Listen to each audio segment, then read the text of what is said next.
Good evening. Whoops. Welcome to City Council work session on recommended budget. It is Tuesday, May 14th, 2024. We will start with public comment on non-agenda items. If there's anyone in the audience, please come up to the podium. If you're online, please raise your hand and we'll let you in. Seeing none, we will proceed with our work session. City Manager Jordan, I turn it over to you. Yeah, thank you, Vice Mayor. Good evening, Council.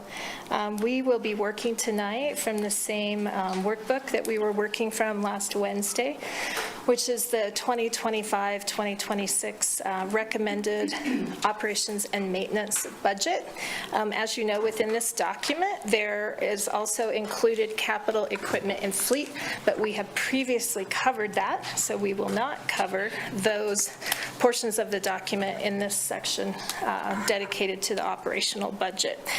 For tonight, we will be covering pages 59-ish through potentially the end of the booklet, and we'll be referencing back to pages 41 and 42, where the supplemental recommendations are for the biennium, meaning the recommended amounts above sort of the base budget from the previous biennium.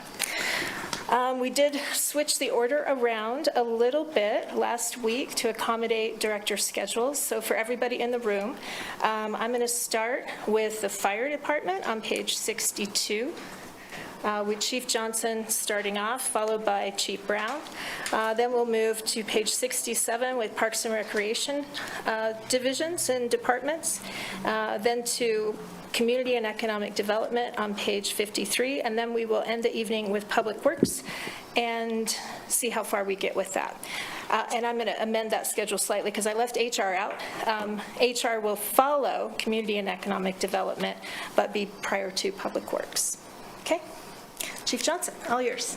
I'll kind of set Chief Johnson up here, noting, Council, I did mention in the cover sheet in the transmittal letter for the budget that we do have some temporary ongoing requests in the fire department related to fire operations. The intent being to sort of bide time while we conclude our negotiations with Ivinson Memorial Hospital for the EMS service.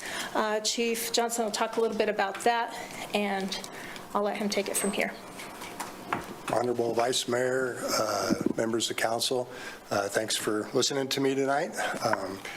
I'm going to go over, I think it's important to go over about 6 to 8 years of data that we've collected to explain the budget numbers you'll look at tonight on supplementals and moving forward. So I went back to the year 2016 and ran data on our call volumes. And when I looked at the call volumes, I looked at the overall calls, but then I also looked at what I call our interfacility transfers. The reason I look at those is because the time dedicated to those are many hours. It's moving a patient from our local town to another hospital in the Front Range. So when I go back to 2016, we were running around 3,724 calls we did that year, and 329 of those were IFTs. And I'll just read down. Next one will be 17, 18, 19. So 17 was 3775 runs with 358 IFTs. 18 was 3620 with 323 IFTs. 19 was 3829 with 376 IFTs. 2020 was 4,205 calls with 429 IFTs. 21 was 4,557 calls with 518 IFTs. 22 was 4825 calls with 530 IFTs. And 23 was 4664 with 504 IFTs. The reason I bring these numbers up is there's an obvious trend, and it's kind of stabilized out the last couple of years, but we really went up about a 35% increase across the board in our calls from 16. 16 numbers were 3724 runs with 329 IFTs. I can break those numbers even down for you a lot more detailed than that, but I'm not sure what numbers you would all like to hear. So, sorry, one other. Could you do the IFT for 2023 as well, please? 2023 is 504. 500. And what was the total? 4664. Okay. Yeah. Thank you. We're on a pace this year to do over 4,600, right, as I calculated out today, and over 500 IFTs again. So. Revenues are similar, the revenues that we collect, and I went back to 2018 on that. I didn't go clear back to 16 because 18 was the first year when we entered into the 2017 agreement, the new agreement with IMH. I can show the revenues based off that agreement. So in 2018, we collected $1.016 million in revenue from IMH. In 19, we collected 1.032. 20, we collected 1.038. 21, 1.336. 22, 1.403. 23, we had 1.510.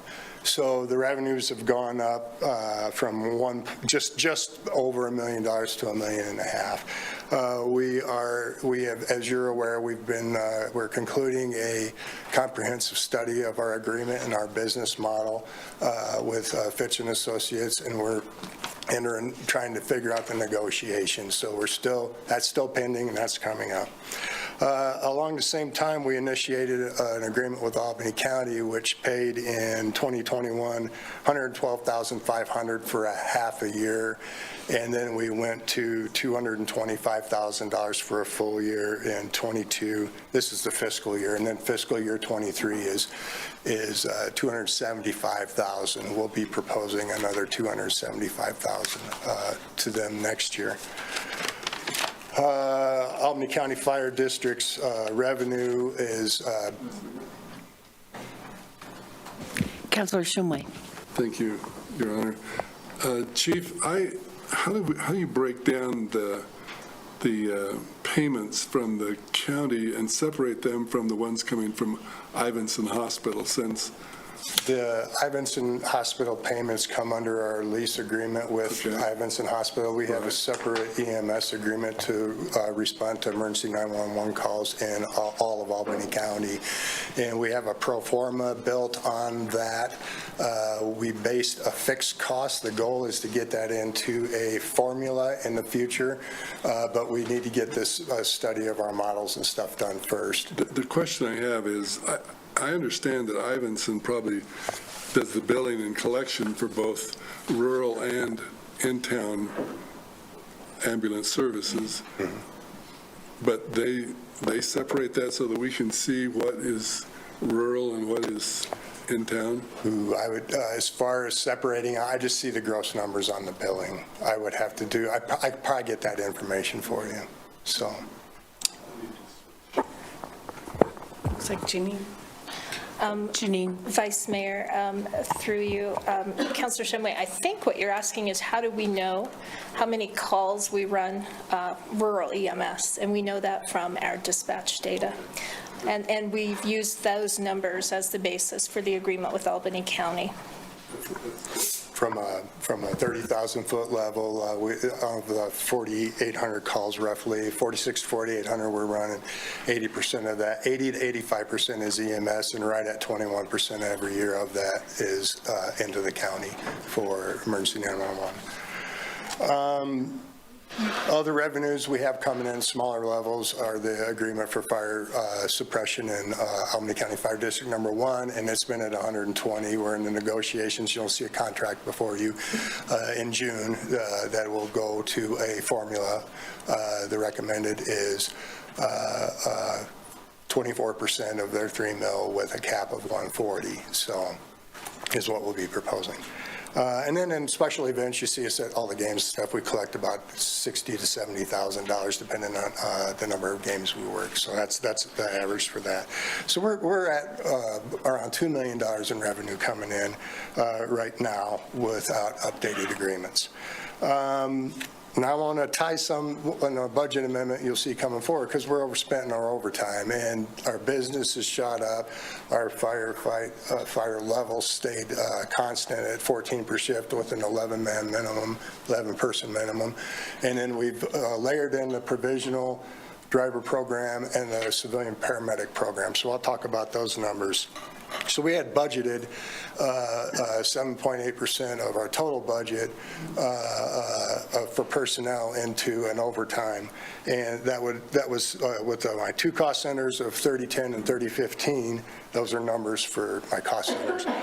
We're at $291,966 we budgeted. We've expended year-to-date $412,000, so you'll be seeing a budget amendment on that.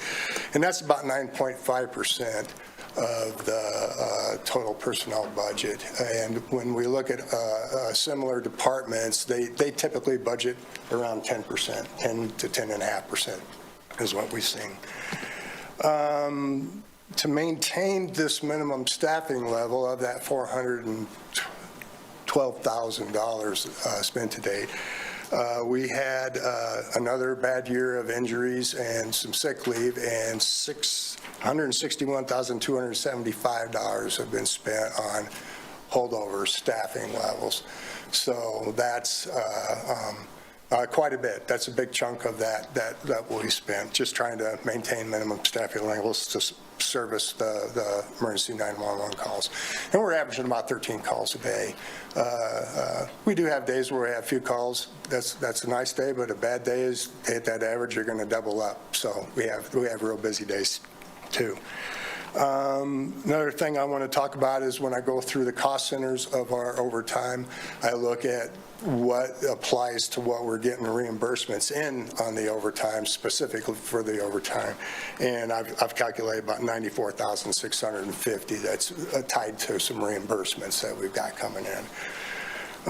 Civilian paramedic overtime, and they get overtime because they're not scheduled overtime, but they get overtime when they're on a call and don't get off in time and their hours go over, is at $6,774 for 4.5 paramedics. So that's how much they've booked. I think the big success story about what we've done with our staffing, how we've tried to manage through some pretty aggressive numbers when you look at the amount of calls that we were responding to, and they were going up in big percentages.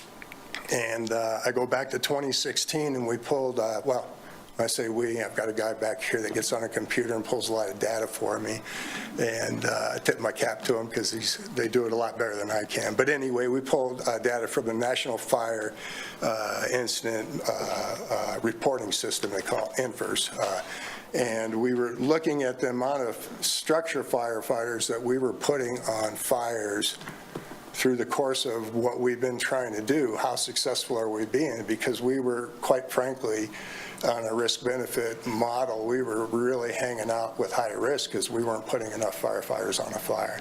In 2016, we've averaged 5.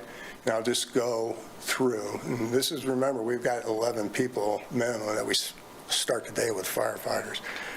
17, we went to 6. 18, we went to 7. 19, we went to 6. Now, one thing, we launched the provisional driver program in really late 18, so we did training. So you start seeing the numbers getting a little better. 20, we were at 7. 21, we went to 8. 22, very late in the year, we launched that paramedic program, and we're at 27. 23, we went back up to 8, and this year to date, we're at 10 firefighters on a structure fire, which is one of the most high-risk, dangerous situations we run in. So I'm very happy with those numbers. That's what that investment has been meant to our department when we talk about those programs. It's a little bit more than that, too. Councilor Richardson, you have a question? Sorry, one question. What did you say the National Fire Reporting System, or what is recommended per fire? I think I missed that for number of firefighters. Well, the recommended, that would come under NFPA standards. We were recommended to be at 16 per shift when we opened up Station 3 with a minimum of 14, I believe, no, 13. And, but we're staffed at 14 per shift. We hold that 11-person minimum but we have those paramedics layered in with us now in an on-call civilian. So when I talk about minimum staffing levels, that's just for the firefighters. We don't have minimum staffing levels for the civilian paramedic program, so if one of them calls in sick or is injured or whatever, we don't replace holdover and stuff for that. So a little bit more things that's real helpful to the community with the programs that we're running is not only we're putting more firefighters on our fire scenes, but operationally we're doing a better job getting our hydrants tested during the year, getting our building inspections done, testing our hose, getting in our training hours, and all that adds into ISO ratings and safer communities and community risk reduction. Now, let's jump into supplemental requests. I think she had me going to 62 or something, but I'll go to 44. Yeah, go ahead. I'll go to 44 because I've talked about personnel quite a bit. So in our supplemental request, we were approved for some overhires last year. This year, over this next fiscal year, if we can maintain those, we're at 3 right now, and they will, through attrition, be back down to 0 on our overhires. They've helped out quite a bit. The overtime numbers would be a bit higher for the overtime if we didn't have those 3 provisionals on duty. Of course, they had to go through their training and whatnot. So we have $287,366 supplemental request on top of the normal FTEs that we have, and then dropping it off for the next year in the biennium. To maintain the paramedic program, we would like to take, we're at 4.5 right now. We'd like to be at 5 full-time paramedics and create a supervisor position within those civilians to help with some of the management of that program. That's a $454,160 a year. The pager pay increases, we just are not budgeted right for. We pay a pager pay to our civilian provisional drivers that'll come in and assist with transfers, and that's a $22,000 a year. And then we had a firefighter that was long-term injured, not able to return to duty, and that's that .8 provisional in fire prevention. He's worked through his injury and is still working with us doing staff work. So that is the supplemental requests for personnel, and I stand for questions on that before I move on. Questions? Councilor Doherty? I remember having this discussion before about how when you lower the risk, the rating, the ISO or whatever rating, that it lowers the risk community-wide. Do we ever see that in our other? We don't see the realization of that, That's a question for insurance companies. Some insurance companies rely on ISO information. We field quite a few calls during the year from people that want to know what it's insurance agents usually, and then there's other insurance agencies that they're very big and they create their own data. They don't use ISO. So that would be a question for a person to talk with their insurance company, how they use ISO. Thanks. Councilor Richardson? Thank you. Thank you, Chief. You had mentioned that you would like to increase to a supervisor position for the paramedics. Who is supervising paramedics currently? Through you, Vice Mayor, Councilor Richardson, it's our ship commander of EMS is Mike Hotchkiss, and he manages the whole EMS program. And it's kind of, it's a big division, and we need to get some supervisory help layered in with the civilians to help with that. I think. Great, thank you. Vice Mayor, Jane Pierce has her hand up. Councilor Pierce has her hand up. Councilor Pierce? Yeah, thank you, Vice Mayor. Chief Johnson, remind me when we started the paramedic program, and did we start that as a temporary or just a test run? And now we're in, I guess you would say maybe full swing, or just refresh my memory, if you would, please. And then I have another question after that. Councilor Pierce through Vice Mayor, it was a pilot program launched. We were funded in fiscal year. It had been July 1st of 2022. We made our first hires, I believe, late August, early September of that year, and went through a training program, and we launched with 3 people. And did some testing on how that would work and what the hours would be, and really looked at a lot of data trying to layer their hours into our peak time zones. So that's how it started. We were approved to take it up to 4.5 right now. And through budget requests, been last year, and we're requesting 5 for this year. Take the one part-time to a full-time position. As far as the, I believe one of your questions was, is this a permanent or an ongoing request? Right now, it's a supplemental. Of course, I would love to make it permanent, but that's in your hands. But with working with the admin service team and stuff, we're really trying to get our IMH, that whole business model done, complete, and moving forward. And I think we'll have better information to approach council with on how that should look moving forward. So we'd like to keep it right now and approval for the biennium phase. Okay, and that leads perfectly into my second question, which is when you mentioned early on about, and I'm not sure if you said consultant or somebody coming in and checking your modeling or assisting with the modeling, and maybe I didn't hear it quite right, but is that, are you seeking outside assistance in terms of reimbursement modeling? Is that what I'm understanding? Councilor Pierce through Vice Mayor, yes, we in a joint funded study with IMH and City of Laramie, and I believe we paid 25 or 30%, somewhere around 30%.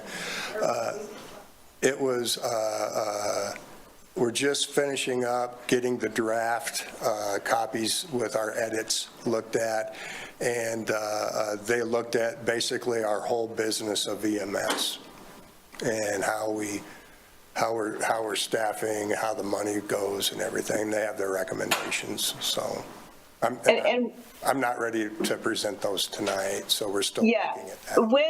When will those results, I mean, how much longer will that take? In a meeting with the city manager, we are trying to get before council with a presentation in late June of this year. Wow, so soon. We've been working on the study quite a while. I have a call in trying to see what their schedule is, if that'll work for them to be here to help present. So that's a goal, but it's not a hard target yet. We'll let you know. Yeah, no, great work. Really appreciate that, and thank you for that. Okay. Looking forward to that work session and learning a little bit more. So that's great. Thanks. And Chief, Councilor Shumway. All right, thank you, Your Honor. I'm going to tell you what I think I know, and then you tell me what I've got wrong, okay? All firefighters, the ones that fight fires, are also EMT. All EMTs have more training than paramedics. All drivers are also required to be paramedics. So where did I miss? Okay, Councilor Shumway through the Vice Mayor, all firefighters are required to achieve the minimum of what we call an EMT intermediate. So we have a basic EMT they have to have when they come in the door. We require that through civil service now. Then they go into what they call advanced EMT, which is 236 additional hours of training. And then they go into what we call EMT intermediate, or EMTI, and that's another additional 200 hours of training. So to get to the EMT intermediate, we put them through an additional 436 hours per firefighter of training. Paramedic classes, and now if you want to make that jump from a firefighter from an EMT intermediate to a paramedic, that's an additional 1,345 hours of training. That's why it's valuable to be able to hire those off the street as paramedics that aren't fire supplementing our response. You are correct. All firefighters respond on medical calls. They cover 24/7, 365. The paramedics don't do that. We're not deep enough there for that. The civilian drivers, we've got a plethora. We've had paramedics there. We've had EMT basics. We've had EMT intermediates. We've had retired fire chiefs. We've had, so it's really, they get trained on how to drive, and it's not the EMS certification we're looking for there, that we're looking for a driver so we can put one of our people in the back and then have someone drive to, so we're not sending two people, we're sending one and then a driver. We launched that program with 6 people. We try to maintain now between 10 and 18. It comes and goes. At the end of the school year, we've lost a few, so we'll probably be looking at what we need to do to reinforce those numbers at some point. So don't know if I answered your question. The paramedics, obviously, they come with the paramedic certification, and then some of them achieve what we call critical care paramedic, which is a higher level of paramedic. Once that we get them, we'll keep training them. So. Just to follow up, you said that the driver paramedics, apparently the drivers are not all the highest trained medical people that we have. They're not assigned hours. They carry a pager and they come in on call for when we're short and we need to get a driver for a transfer. And then the paramedics are assigned hours. Then those are the 2 civilian spots we're holding. Okay.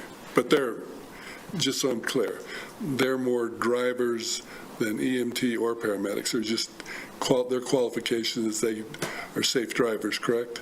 Yes, they're safe drivers, but also they, a lot of them have aspirations and test with us, and once they get certified, we will work with them, and you know, they can work events then, and they can, we learn a lot about them, the ones that come through our program, so.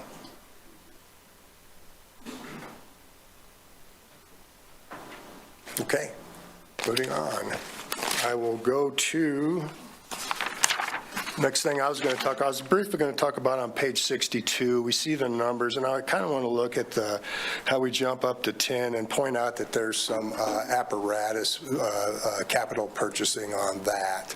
And we talked about a lot of those numbers the last time I was before you, and if you had any clarification questions you needed answered on that, I can, but that's really what I wanted to point out there. We have some, those pumpers are awful expensive these days, so. And one thing I will point out from a budgetary standpoint, and I met with admin services about this, as far as, you know, geez, we're getting some bids in with over three-year build windows, and how do you, you know, you can't wait till emergency apparatus is up on blocks before you replace it. You just had a long conversation with when's the right time, like, to pull the trigger on these things. So it's more difficult. Hopefully we get back to where a build is between 6 and 9 months again. That was what I was used to, and since everything changed with COVID years, it's been and every department's in the same boat there. I hear it all the time about how long it's taken to get stuff in. So I go to page 63, and this is just really highlighting the department, what we do, how we're meeting our goals, what goals we're setting. I just want to really briefly remind council that we run many divisions. So we have an EMS division, an operations division, a life safety and fire prevention division, and a training division. They're all staffed with a division head, and each division has its own budget that we track. We went from 2 years ago, we had 4,825 calls. Last year we pulled back just a little bit, 4,664. We're looking like that's going to be the number we're looking at again this year. I ran the projections. So for the last 2.5 years, we kind of stabilized out. It's good because it was really hard trying to keep up with the growth that we were seeing. Each member, we really strive to get them 240 hours of training every year of ongoing training. So once you become a firefighter, it's not like you don't have to keep going to school. You go to school for 25 years, or whenever you retire, you keep going to classes and keep practicing the skills. Skills are perishable, and we love the drill facility that you supported, and guys spend a lot of time out there practicing. So activities, I wanted to point out, we do participate. We're active in grant programs, grants that we really count on, that we really apply for every year and aggressive, or the SHSP, which State Homeland Security Grant Program, which funds our ERT activities that we run. That's the Regional Emergency Response Team, which we cover for the state of Wyoming. And we also try to participate in the AFG grants. Some are a little bit harder to land once in a while. We were successful on they call it an HMEP grant. It's hazardous materials, something planning, exercise planning, a lot of acronyms. So anyway, we were awarded that, and it's going to be out over a 3-year period. They're going to be funding that. And we just recently received, I think 2 weeks ago or two meetings ago, you approved, we received a workforce grant for helping our students through educational costs. So we stay active with applying for grants. We've put a lot of time in updating pertinent, I call them pertinent documents, or policy manuals, or SOPs, SOGs, as transition of fire science, and things get outdated, and we try to keep those updated, and that's a chore. Those are big documents, so we put a lot of time into that. And then of course one of the things I didn't realize when I first started working with the fire department is how important it is to have good working relationships with we work with pretty much everyone in the county, it seems like, whether it's our own LPD or Public Works, or, working with the SO or EMA, or or the state of Wyoming. We're constantly fostering those relationships. Accomplishments toward council goals, we are in, you're all aware, we did a grand opening, and we've been using our training facility. That was probably our biggest news, biggest win, I guess, of everything we've been working on. Things we're working on, accomplishment for management type goals was, like I mentioned, the policies and the standards and the SOPs. We did run a recruit academy, and did it in-house with 4 recruits, and it went very well. We also have hosted a state academy here where there were firefighters from other places in the state that came in, and state trainers came in. They had a very good experience here doing training. We did 733 fire safety compliance inspections last year. I talked about the Fitch study. We're going to wrap that up here and get that presented to council. We do have big ticket items that we have. When I talk about replacing a engine, there's a lot of work that goes into the detailed specs. I mean, the document's probably that thick. Well, by the time they spec out an engine, and we do all that in-house. We have what we call a spec committee, and they put in a lot of hard work on that, and a lot of departments farm that out and hire consultants, but we do all that in-house. We have a couple of members of our department achieve International Code Council certifications over the last year, and we want to get a couple more to a second level of International Code Council.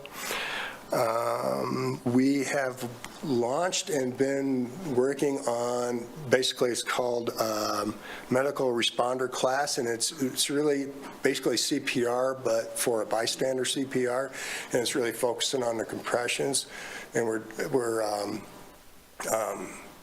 have rolled that out. We're looking at ways we can do that better and get more people involved.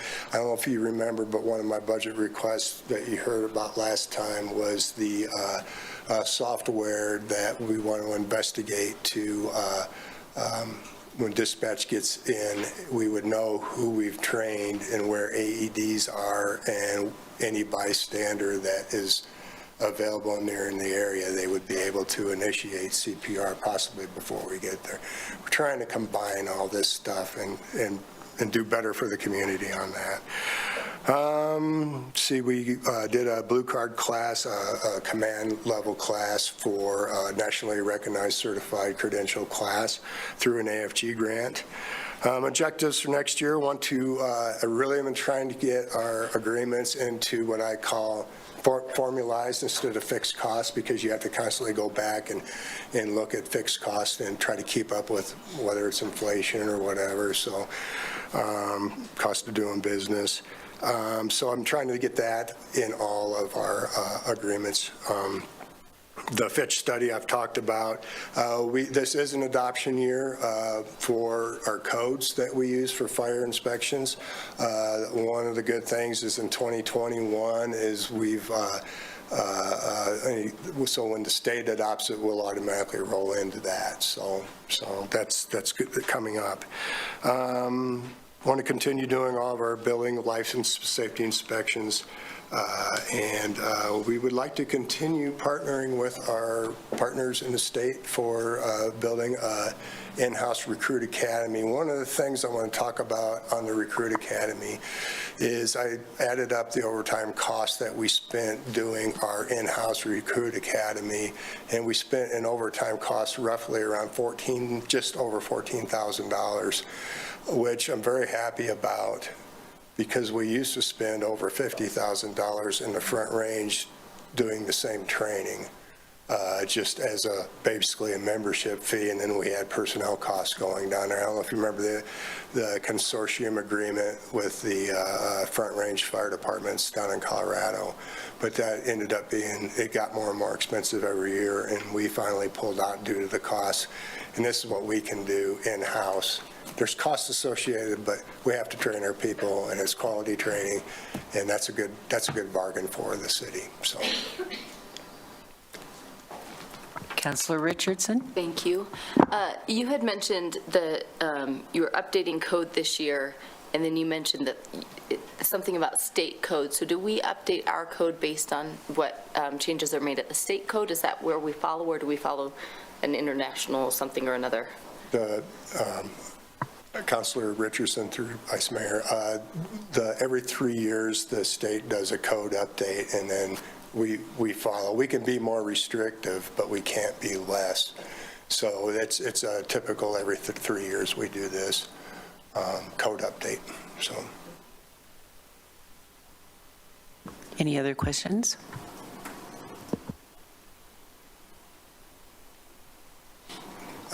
I thank you for your time, and I'm always available for questions if you do have something come up. So I got tons of data. Thank you, Chief. We appreciate your presentation. Okay. Vice Mayor, wrapping up fire then, on page 41 and 42, you'll see the operating supplementals. I would draw your attention to the last section there, which highlights the grants Chief Johnson has mentioned, which are a very large proportion of the total budget adjustment that I am recommending for this department.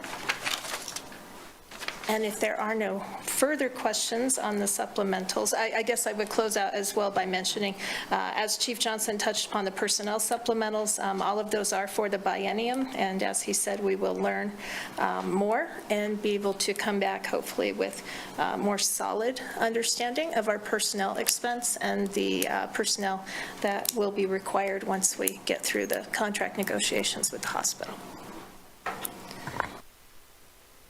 With that, we can move to Police Department and Chief Brown. At the top of page, or in the middle section of page 41, you'll see the supplementals that are being recommended for the Police Department. Good evening, Chief Brown. Good evening. All right, Council, thank you for the opportunity to speak tonight. I'll try to be brief. I think the fire chief took all my time and my money. So if you go to page 41, we actually only have a couple of requests. And if I'm being honest, our administrative team sat down and went over every budget line item that we use throughout the year, just to make sure that we're being prudent with our funding. So you'll see we have two requests. One's a $400 decrease. And that's for uniform cleaning because it's something that we're just not using. And we want to make sure that any funds that we have, whether it's $1 or thousands of dollars, if it can be allocated to another department that's in need, that we want to help serve them in that area. And then the second one is the telebehavioral health tablets ongoing service. And that's the service fee. So the tablets were actually purchased for us by Ivinson in partnership for our Albany Care Team program. And that fund is already allocated. Council already set aside that funding earlier in the year for our Albany Care Team project. And we anticipate having some leftover funds this year that will roll over to the next year. So I will talk to you a little bit about some of our crime data that you can find in our annual report. One of the changes that we made over the last year and a half was we reallocated our resources and changed some of our staffing model. And the reason for doing that is we are on the heels of a staffing study coming back to the city to let us know what our staffing model looks like and how it is consistent or in need of change in regards to other cities of similar size with similar calls for service. But we really wanted to be proactive with our resources and try to use them in the best way that we could. So we changed our staffing model from a 3-team day shift, cover shift, and graveyard shift to a 2-team model and extended our hours from 10 hours to 11 hours and 30 minutes. And we really focused on recruitment. What this change allowed us to do as a department is it gave us some extra positions to allocate. So now we have an administrative sergeant, which is almost solely responsible for our police advisory board training and those presentations and several other administrative responsibilities, but that's one of the big ones. And then our support services unit, which is our community policing function. And currently we have a sergeant and an officer in that role, and they're going out in the community, dealing with quality of life issues and just engaging our community to see how we can better serve and represent our community. But some of the changes data-wise can be seen in our annual report, and just some changes I wanted to note. Some of the crime data changes is we've had some significant decreases in crime, and of note 14.8% decrease in thefts, an 81% decrease in aggravated assaults, 41% decrease in reported burglaries and break-ins, and an 11% decrease in weapons-related crimes. We have had an 11% increase in drug-related crimes in our community, and I attribute that to two things. One, we're seeing a huge boost in fentanyl-related crimes, but also because our officers have more time because of the decrease in crime, they're able to be out there patrolling more, and subsequently you see more drug arrests. You also see more citations. From 2022, we issued approximately 2,100 moving citations, and in 2023, we issued approximately 2,700 moving citations for a 28% increase. Parking citation, I know parking has been a huge issue, and there's been some question as to whether or not we're enforcing parking downtown, and we'll talk about that a little more on the work session, at the work session on June 25th. But in 2022, we issued 2,447 parking citations, and in 2023, we've issued 5,749 parking citations.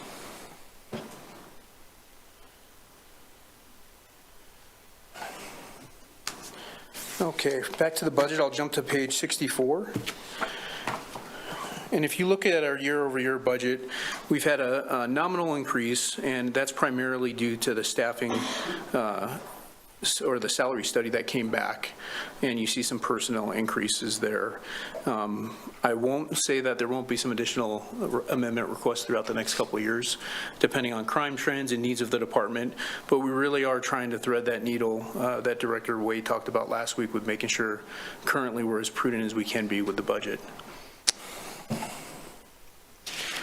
And then if you move to, I believe it's the next page, you'll see some of our goals and accomplishments for 2025 and 2026. Several of our goals in 2024 and even 2023 were met, and some of those include new body-worn cameras, which we received a $100,000 grant for. Support Services Division, which I talked about a second ago with our Community Services team. Our new recruiting model, I'm happy to report currently we're actually fully staffed. We do have several individuals in training, so hopefully you guys will tone down the email request for swear-in ceremonies. A new deployment model, which I talked about. Our Bigs with Badges program is set to kick off at the beginning of the school year. We're working with Big Brothers, Big Sisters on that project. Our 911 phone upgrade has been completed, and then all of our officers are now issued Narcan. In the next fiscal year, we're hoping to work on and complete the staffing study, reevaluate policy manuals. The state, our insurance group, and the Attorney General's office has contracted with Dago Law Group to author a policy template for the state of Wyoming.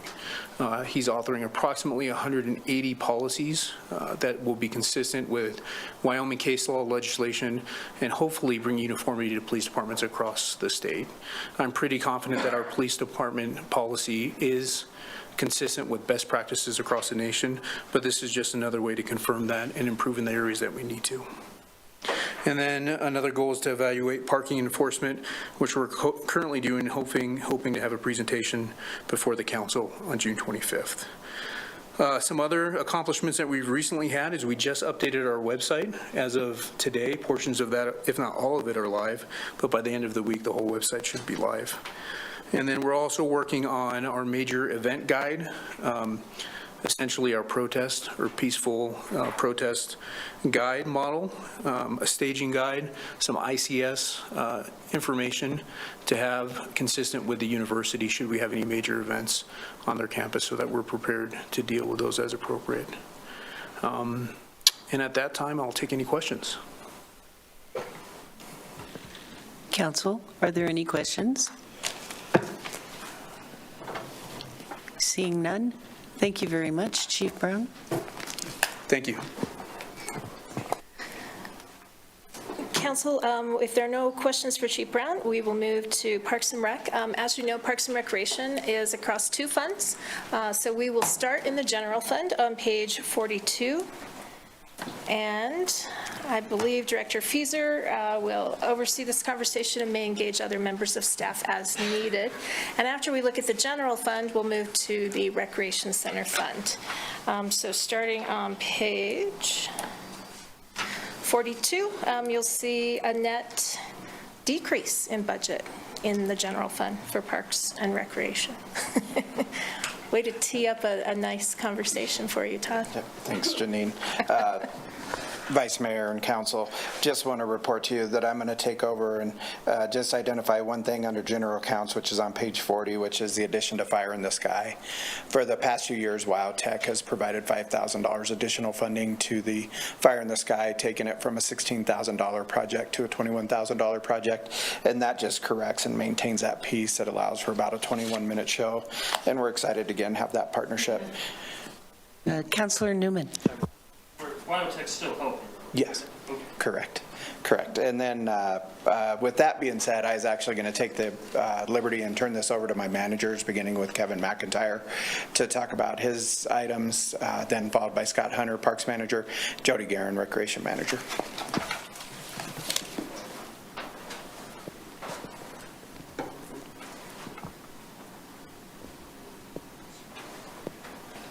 Good evening. Honorable Vice and Council, I have not much on my supplemental. It is on page 43, and basically all mine are a decrease. We looked at our utility adjustments for electrical and natural gas, and we recognized that over the last few years we had over budgeted for those items even though they were going up, and we found some money that we could decrease in both the electrical and the natural gas.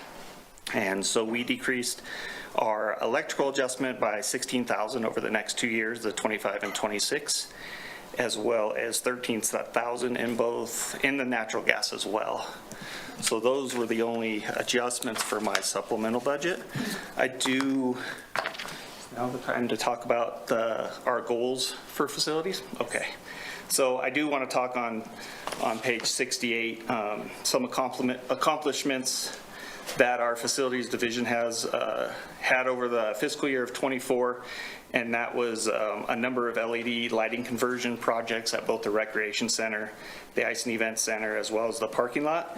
And I do want to mention that our parking lot lighting, which is currently finished, approximately 2/3 of that project was grant funded. So the management goals for 2024 that we've accomplished is replacing our standby power transfer switch.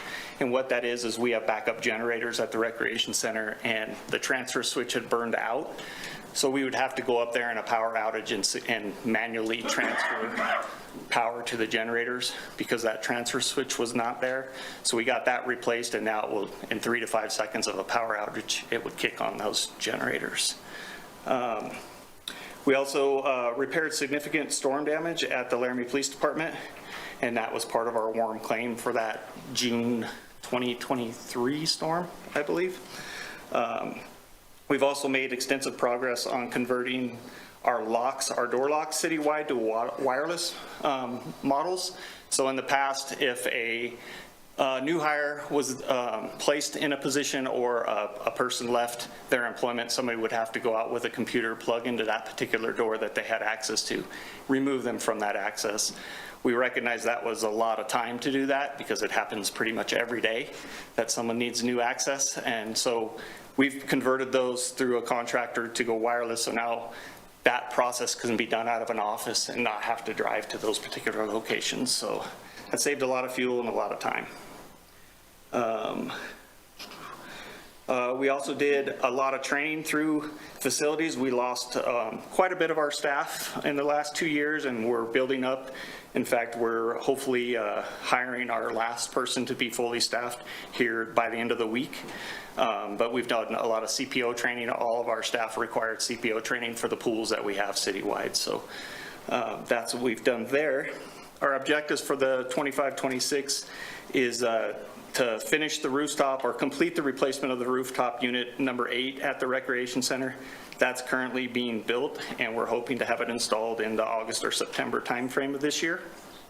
We're hoping to finish our wireless door lock conversion, which is about 90% complete.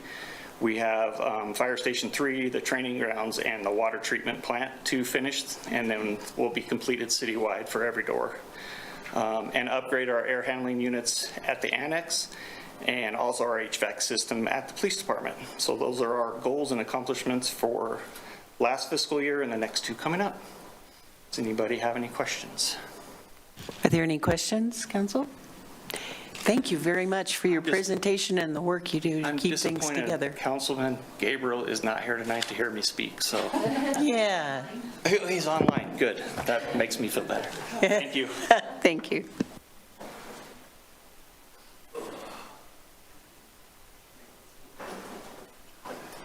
Council facilities comprises 17% of the Parks and Recreation Department budget, so about a fifth. And then there's Scott with Parks and Cemetery, which is 39%. Okay, I have a question here. Councilor Newman. City Manager, if we're putting money into the fire station, how come we are not putting money into the police station with the new HVAC system? I think that's a really good question. In terms of the HVAC, I guess I would certainly defer to our facilities manager, but I feel like it's a more imminent issue, but something that we will take into account. Of course, the issue is I'm recommending to you all this study to look at our public safety facilities as a whole. Pending your decision, we could reconsider these things. Does that make sense? But at the time that they prepared these materials back in February, that decision was uncertain, so. Yeah, and I can address a little bit of that too. I believe, so our HVAC system, there are certain offices that we should do something right away with because they're unbearably hot and uncomfortable, and I'm currently getting quotes on that now. I do think instead of replacing the whole HVAC system at the police department, there's two sides of it that we can, some of it's been updated, still a little old, but we could probably get by with not doing a major overhaul of all the systems, but probably piece them out to make it more efficient for the time that we're spending there. Okay. All right, thank you. Thank you. Thank you.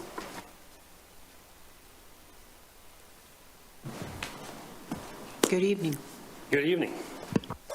I represent parks, mosquito, forestry, mosquito control, forestry, cemetery. The list kind of goes on and on and on and on.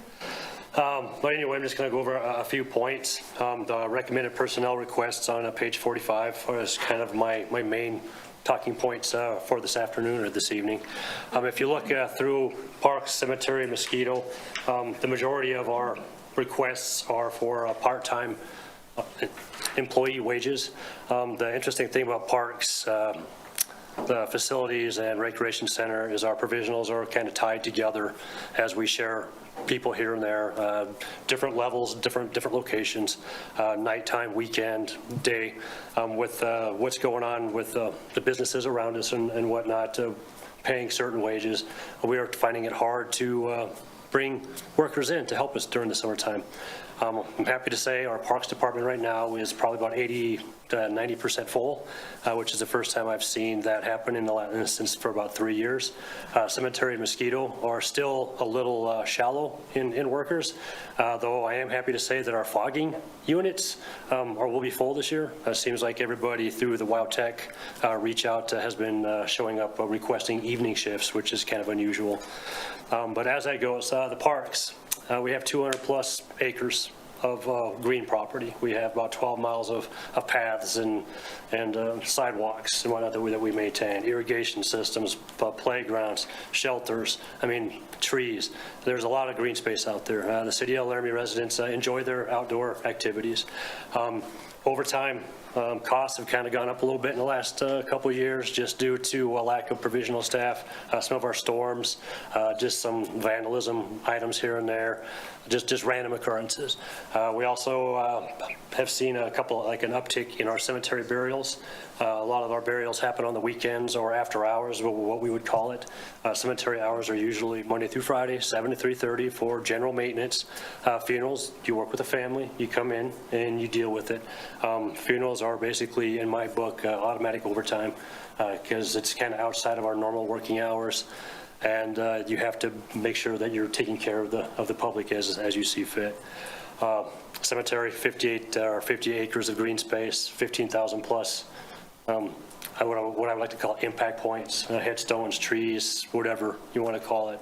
Again, cemetery, we're just asking for some part-time monies in there. I'm also asking for a full-time position at half-time. Our current cemetery sexton is Monday through Friday, 8 to noon, basically. It's not necessarily feasible long-term with budgetary items with insurance purposes and everything else is in there. We're also finding it harder and harder to deal with some of the public with the funerals and some other paperwork issues. So I've requested to turn that into a 40-hour-a-week full-time position, Monday through Friday, probably 8 to about 4:30 during the day to assist with that. Mosquito control, 17,000 plus acres of mosquito territory that we have to deal with. We partner with Big Laramie, Little Laramie, Rock River. again, it's all just trying to get people in here to help us do our job. I did request for some ramp testing money, which is basically the test that we do for West Nile virus. We also accept, mosquito samples from the surrounding area and do testing as well. All of our test results go to the state Department of Health, so that we're staying in, how do I put this, that we're staying in line with what we're supposed to be doing. With that, there's a lot of our requests can be covered basically by some moving some money around within the budgets. Every year staff goes through, looks at our general line items, looks at what's high, looks at what's low, tries to adjust as best we can. With parks, we're looking at potentially raising some of our park fees here and there. Nothing substantial, maybe a $20 to a $35, maybe, the $5 to $20 for lighting, maybe a season for soccer or whatnot. It by no means covers everything, but it's a step. Cemetery, we're currently looking at fees. Again, you look at the region, you look at what you think the city of Laramie citizens can afford in a time of crisis. And so we're pretty judicial about how we go forward with that type of thing. For me, for mosquito control, it's tied to utility fees. And I know that there's been talk within the city to adjust some of those fees coming up here in this next year. And potentially some of those increases in the mosquito will be covered by those increases as well. With that being said, I know that I kind of ramble awfully fast and I talk speedily. If there is any questions or concerns, I'm more than happy to answer those now. Council, are there any questions? Councilor Shumway. Thank you, Your Honor. And Mike, thank you for the great work you do. What's the life expectancy of the cemetery here in Laramie? That's a good question. Vice Grand, but Vice through you. So right now, staff is looking at new cemetery properties. So the cemetery comprises about 50 acres of usable space. Out of that 50 acres, the Catholic Church owns a section, the Independent Order of Odd Fellows owns a section, and the Masonic Temple owns a section. In the past, we've reached out to each organization to see if they're willing to, sell parts of those locations.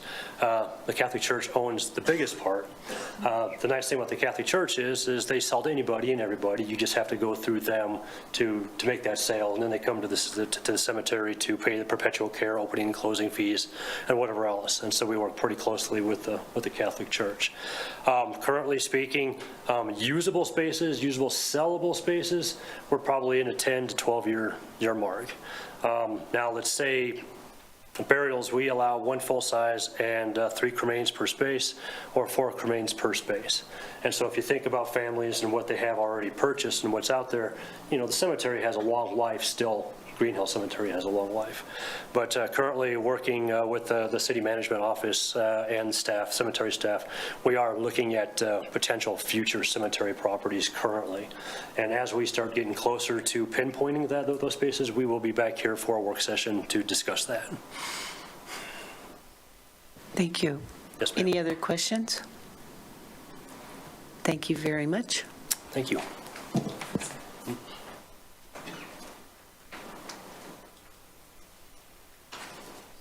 Good evening. Good evening. I'm going to go ahead and start with the general fund recreation programs that we have. We have our general recreation that is it's what we used to be almost entirely, honestly. It used to handle just league sports and general activities. But we have, if you look on page 70, we'll start in the Ice and Event Center, since that one's first. The Ice and Event Center, it's a fund that is within the general fund, but it is segregated and we track it and keep track of it. Not entirely dissimilar to what we do at the Recreation Center, because we have revenue that we know is going to offset in the big picture, because we do programmatic budget. We'll think about what money are we bringing in so that we can recommend fee increases to you if our costs are getting out of line. I'm happy with the Ice and Event Center performance this year. We've done a really good job of selling most of our ice time. Actually, I think we're going to see a significant increase in our overall revenue this year for that fund. And then if you look on I think it's page 40 here. Nope, not 40. It is 42. You'll see that we've gone through the budget and we've reduced our overall operations a little bit because we know that we are also going to be increasing our wage request to do the same thing that we're all talking about, which is increase our part-time budget. And that is on page number 45.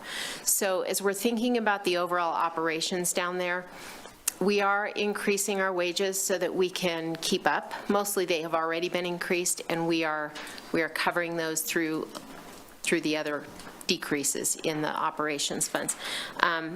As you're going to see in, I believe it's your first meeting in June, we're going to be bringing forward our master fee schedule adjustments. Those will have some adjustments in the ICE as well as our other areas to help increase our ongoing revenue stream. So that's my ICE area. And then in the general recreation area, one thing you'll notice on your on page 67, in general recreation, our contractual services number is larger than in some years. There's two things going on there. One is some of our expenses for Freedom as a Birthday are running through there. And the other thing is partnerships have really grown. In the general recreation area, that handles things like outdoor recreation, league sports, those sorts of activities. We've had in our youth programming a number of partnerships with different volunteer groups, really, like the running group, the Jackalopes. I think that's the right name, the Jackalopes. They came to us and asked us to help them. They wanted to partner up because we offer some scalable services that they would have to create out of whole cloth if they did them themselves. So like we handle registration, and we help with some organizational things. And essentially what we do is we collect their fees, we give them mostly back, we keep a small amount for administrative overhead, and so what's happened is it's showing up there because it becomes an expense once it's come in as a registration fund. So you're seeing that was a pretty big jump, but I'm really proud of it because it enables us to do a lot more with less. You'll also see there's a public art. It's not an increase, but I want to draw your attention to that because one of the things that you're going to see outside of City Hall here in the near future is the completion of our City Hall art project, which I think you guys are all aware of. If you're not, ask me. We had an unfortunate illness with the artist. He was delayed a little bit in getting it out here, but we are thinking we're going to see it in June. So that should be pretty exciting. And we're going to have some little activities surrounding the installation of that piece of art. Another thing that was important to note for this year in terms of overall goals is we were awarded a Wyoming Outdoor Recreation Grant, which will enable us to move forward on our plans to build the bike park a little bit more expeditiously. I'm currently putting together the bid packet for that, hoping to get that out by the end of the month, and hoping still, if I can find contractors, to build this summer.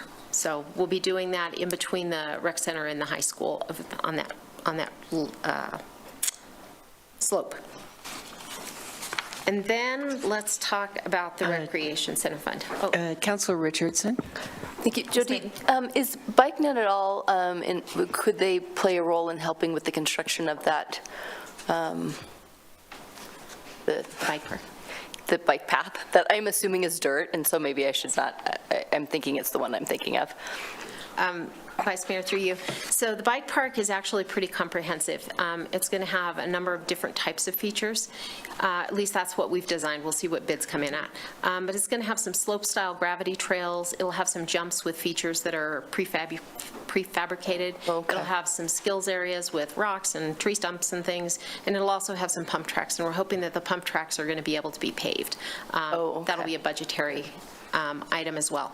But on the issue of BikeNet, they've actually been integral to all of our development of this plan since the inception.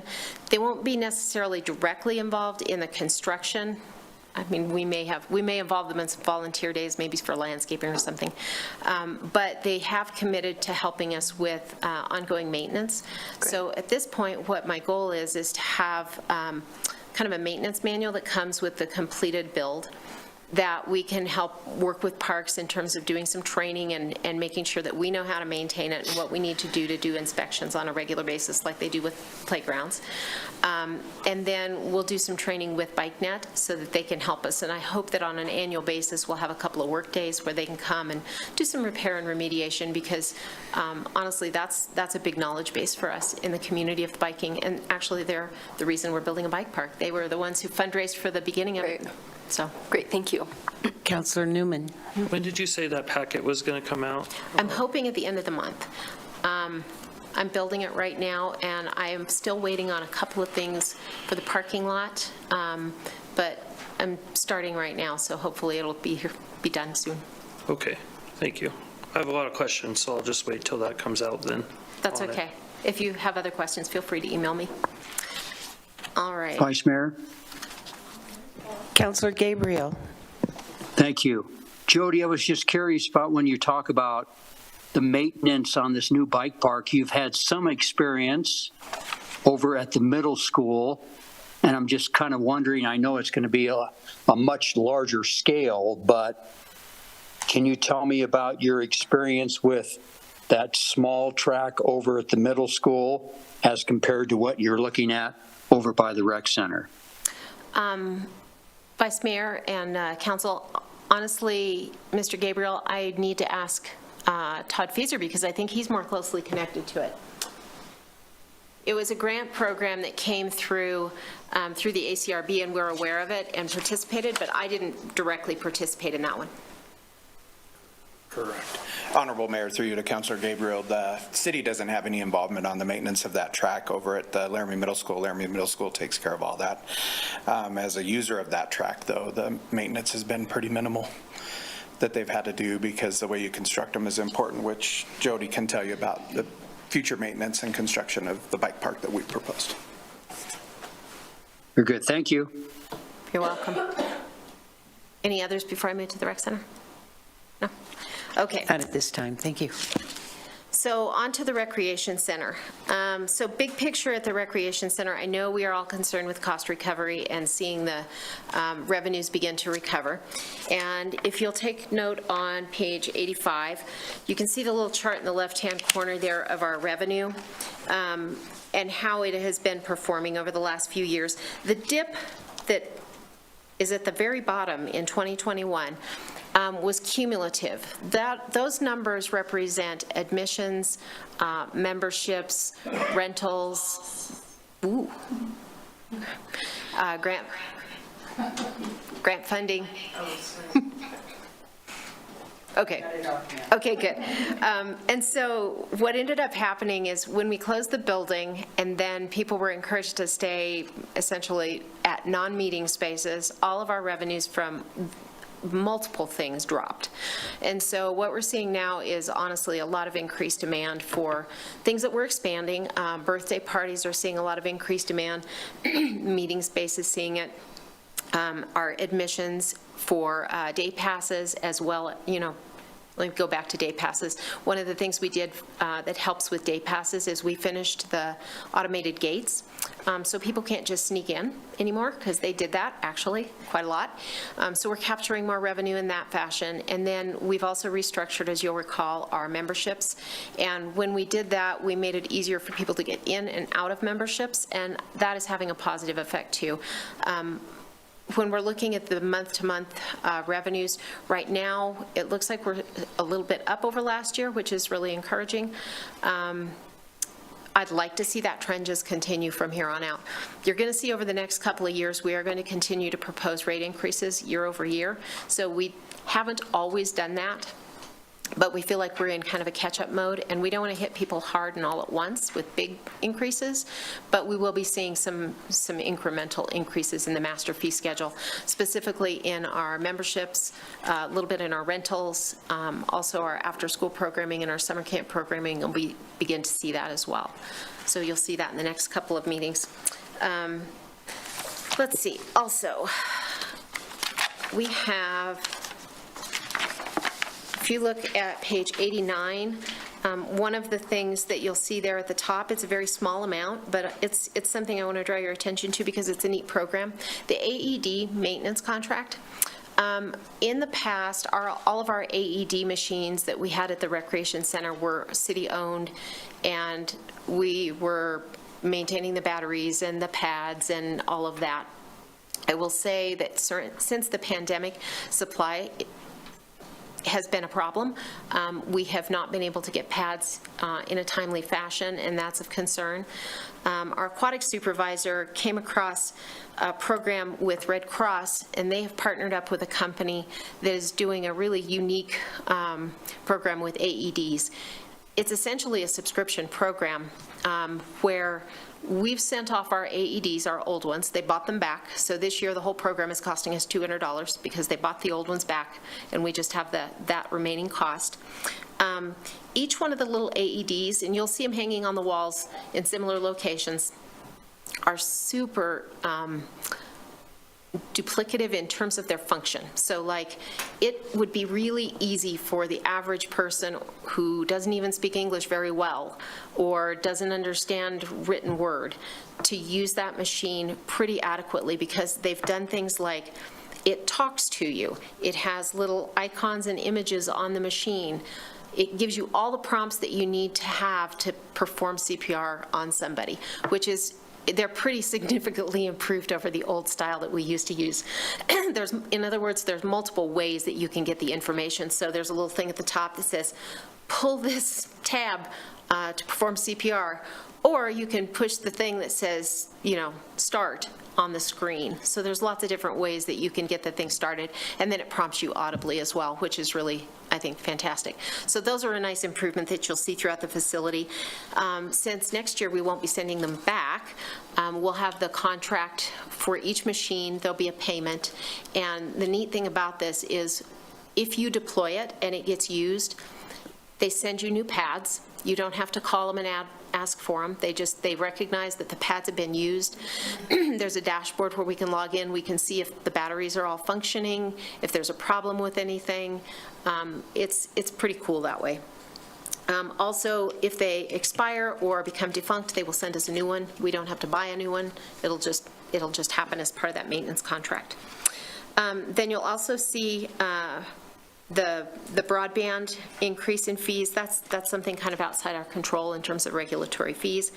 And then the operating transfers, we went through the budget here as well, have reduced our operating overhead a little bit. We feel like we still have enough to cover ourselves adequately, performing functions as we have in the past, but we're pulling some of that money out and then applying it to an increase in our part-time wages. As you all are aware, we've struggled with lifeguards for quite some time. We recently increased that pretty significantly. Our starting wage for lifeguards now is $14.50 an hour. It has made actually a really positive impact. I was really pleasantly surprised, because the last time that we tried to do something, it felt like it was too little too late. This increase really did have the effect of improving morale. And we also have had 2 classes, one that was 6 members in the class. That means there were only 2 extra slots. The last one was full. That was last weekend. So we expect to have a good complement of lifeguards. I will still tell you, they are not working as many hours each individually as they used to for whatever reasons that they have on their own. So we have more people, but each of them are doing slightly less hours of work. But it's looking positive that our schedule that we've proposed is going to be fulfilled this summer, and we should be in good shape to be doing swim lessons and have a full complement of pool activities. So I'm really pleased about that. I will tell you also, please don't anticipate that we are going to ever go back to the plan that it was just like open all the time, anytime, for any use. Partly because it's not a very efficient model, and I don't think that we could afford to staff it at that level any longer. So what we've done is we've gone to a block schedule. We have things identified. We have staff available to perform those activities if they're swim lessons or just regular guarding, or managing other activities or user groups in the facility, which we do quite a lot of. So we have an increase in our part-time wages, and then just below that, we have the 2 additional full-time authorized positions on a 2-year authorization. We did that last go-around as well. It helps a lot. We weren't sure, we had a little glitch in our staffing in terms of, we had one person leave. We decided we thought it would be all right because we were approaching the end of our 2-year authorization, so we left it vacant. Unfortunately, then our other person left. So it left us kind of high and dry. We have refilled one of those positions earlier, and now we both have them both full.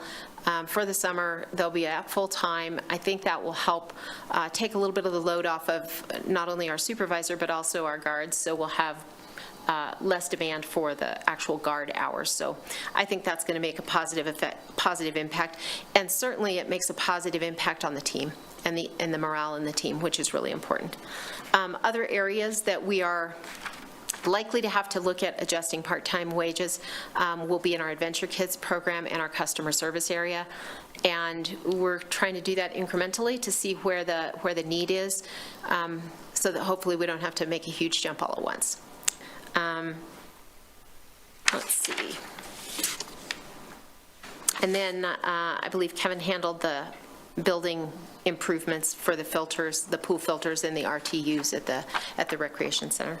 So I believe that is all I have for you, unless you have questions. Council, are there any questions? All right, seeing none, thank you. So, thank you. Jane Pierce has her hand up. Oh, I just see her hand up, thank you. Councilor Pierce. Yeah, thank you, Vice Mayor Covey. Jody, talk to me.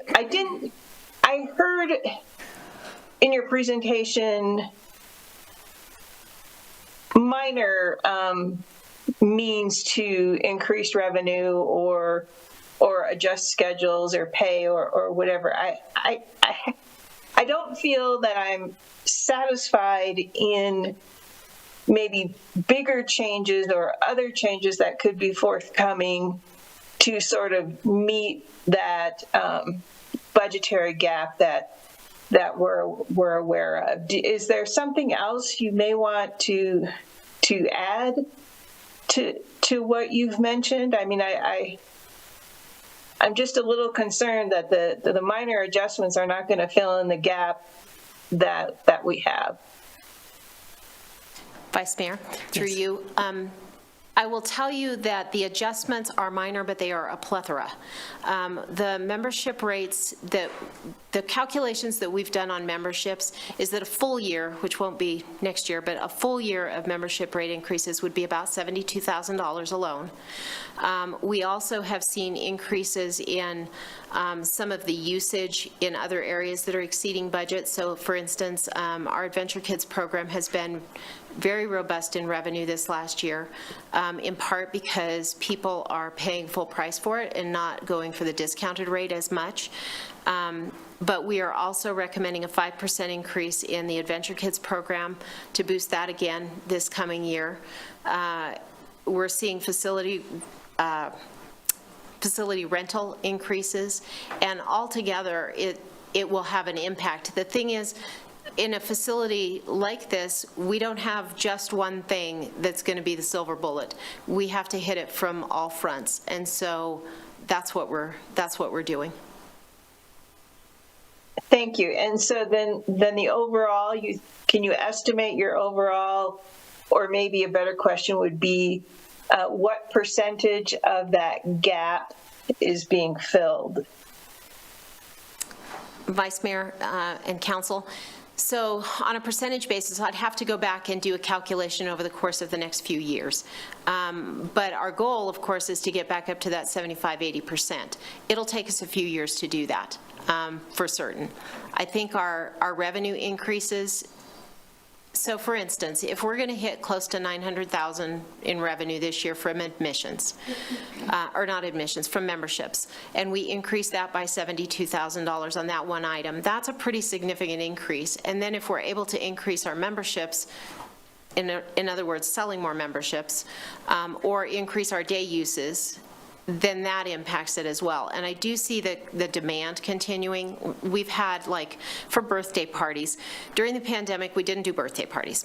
And then when we brought them back, they were very limited numbers because we were struggling with staff to manage them.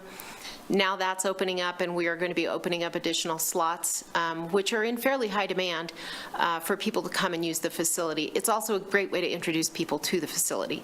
So we're working on lots of ways to increase community awareness about the recreation center, and make sure that they think of us when they want to go do something fun with their families for just general entertainment, as well as, from a health and wellness standpoint. So I'm hoping we can get back to that. I can't tell you right now exactly how many years, but I could do the projections. I do have some spreadsheets at my office. Yeah, thanks. That's getting closer to what I was hoping for. I mean, I certainly understand it's not going to be an immediate fix. I just think it needs to be a progressive and pretty darn persistent fix. And I'm just not so sure, and only time will tell, obviously, if fee increases, do the trick. I think there might be, I mean, I don't know, I'm not an expert in this arena, but it just seems to be, and the facility is older, and we've got, other expenses going on there, which doesn't help either. So I think it's, like you said, it's a big picture, and I'm just having a hard time personally kind of connecting the dots and kind of seeing our way or my way through the haze, if that makes sense. Vice Mayor, if I could just add a couple of things. Yes. From a strategic point and from a strategic positioning for the recreation center, you're right. The facility is aging, which is why some of these capital investments are really important. I think if we don't make significant investments about every 10 years that are visible to the public, meaning they spruce it up, they offer new things, they do something that they can see on a daily basis when they come into the facility, I think that begins to diminish our usage. So that's something that we're keyed in on, very much. Also thinking strategically about the facility, the pools are a huge portion of our population, and we've already implemented some fee increases for swimming lessons, which are in high demand. They're full when we open them.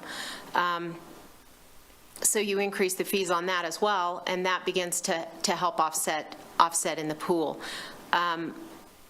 I do want to think about when you're trying to figure out how do you close that gap. There's ways you could do it. You could close some of the hours and diminish the service to the public. You could raise the fees to offset the increases. And really, that's a philosophical question for all of you in terms of the level of support that you're comfortable with. We did a rate reduction for needs-based families.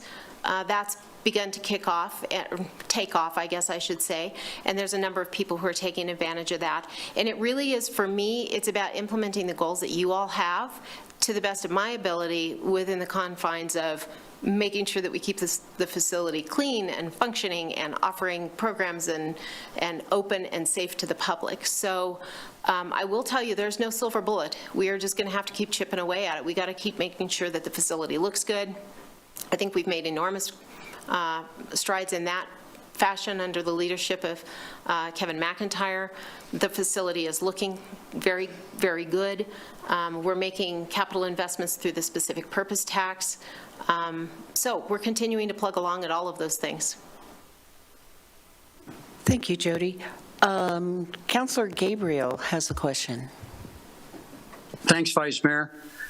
Jody, you know that we have dealt with this question about pool hours at the Parks, Tree, and Rec Board a number of times. I was just curious, could you update us on the peak swim times during the weekdays and the weekends, if you would, please?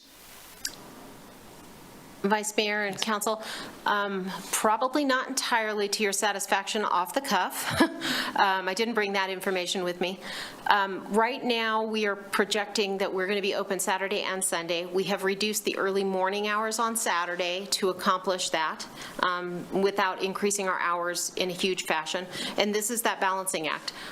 We tried to set a number of hours forward that we felt like we could budget and manage in the pool, and so in order to add hours one place, we reduce them somewhere else. Really, our biggest times in the lap swimming area tend to be in the morning. We have a little surge at noon and in the evening. The lap pool is not our busiest pool. Certainly it is the leisure pool, and as we get to summer, the outdoor leisure pool really drives revenue in the summer. It also drives a lot of cost, but it is certainly a huge amenity for the community since we only get it for a few months.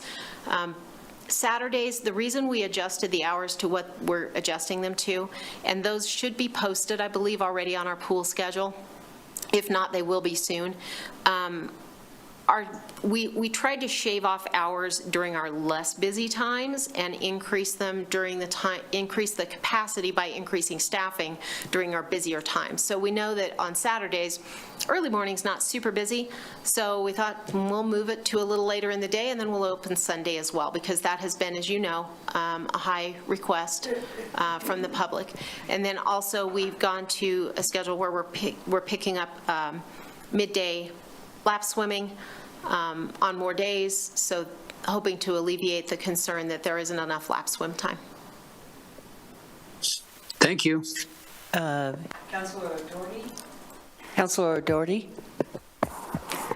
Director Guerin, I was wondering, do we have opportunities like when swim meets? I know originally the pool was going to handle swim meets that came, people from out of state coming, now they're going to the high school.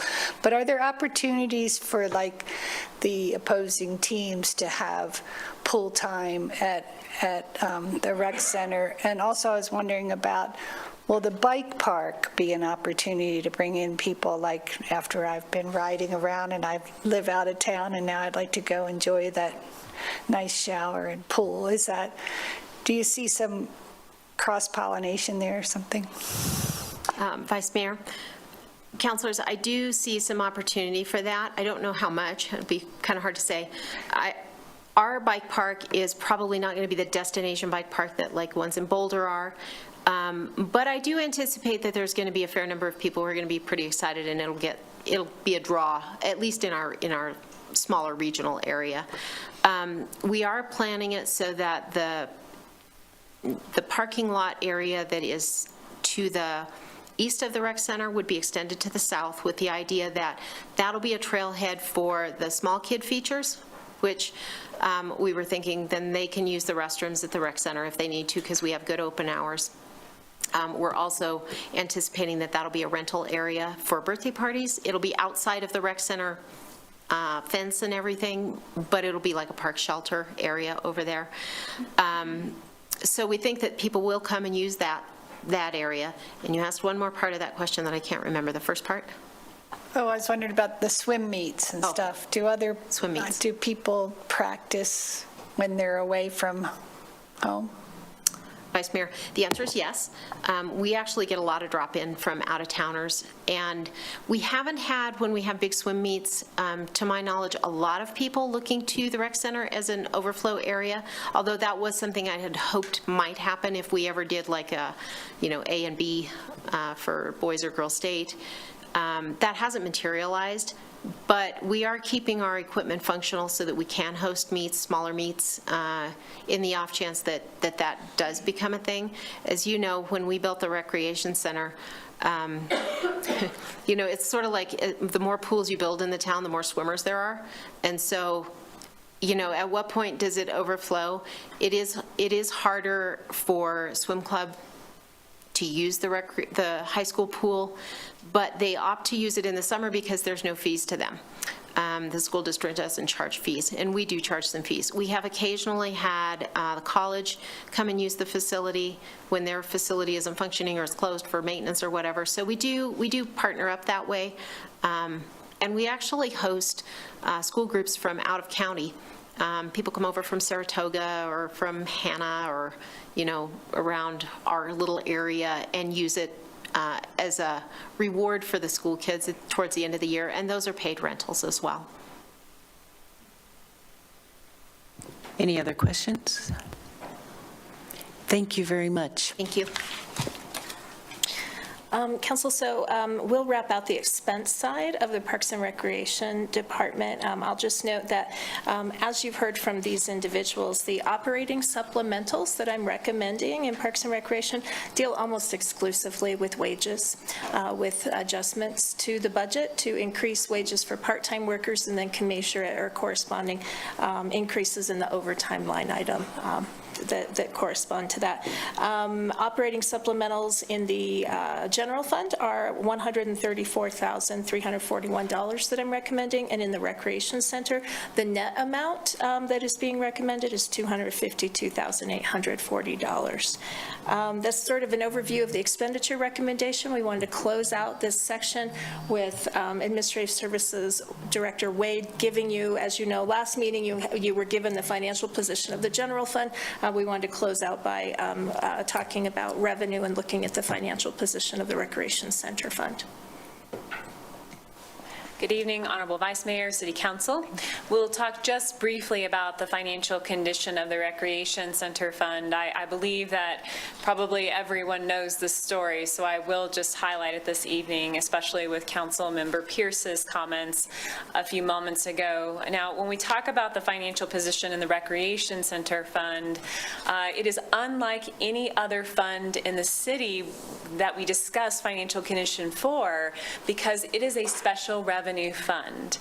It is not an enterprise fund where we expect it to generate 100% revenue for its offset, for its costs. That was never the policy objective of the council. And it is unlike the general fund in that the general fund, of course, is funded primarily by intergovernmental revenue. And so when we talk about the financial condition of this fund, what we're really talking about is cost recovery.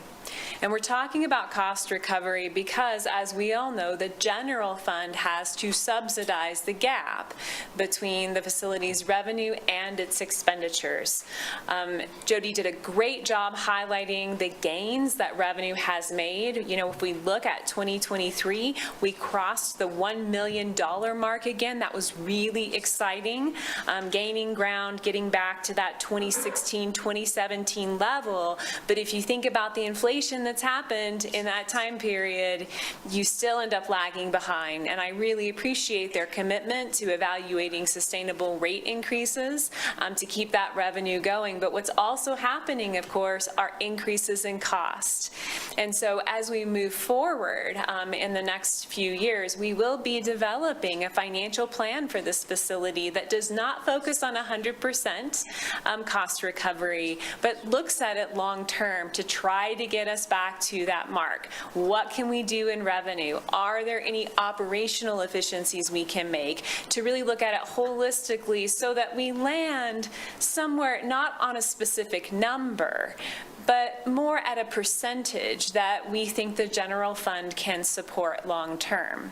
Of course, the general fund has some more means than it used to, but we still regard that 70 to 80% mark, not including capital, for a long time, as a benchmark that we would like to strive for. I would like to point out that since the pandemic began, in the past few years, the city has contributed an additional $3.6 million to the Recreation Center in what I would consider to be excess subsidy, and that's calculated very conservatively. And so as a council, what I would want you to know is that the city manager has recommended and you have supported significant additional investment in this facility so that it could keep its door open and continue offering services to the public. You may also be aware that it's a little bit unusual for the city at this time. We have an endowment for the Recreation Center that was created in the 2002 specific purpose tax. That endowment has a principal balance of around $2.35 million.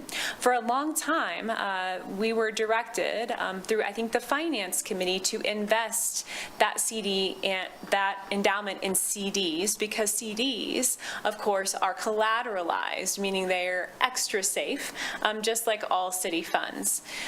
We still have the endowment invested in CDs, but I am doing it through the Wyoming Government Investment Funds, so that CD is still full, those funds are still fully collateralized, but we are earning interest rates now of 5%, which is equivalent to what we would be earning in WyoStar 1, which is the liquid pooled investment fund through the state of Wyoming.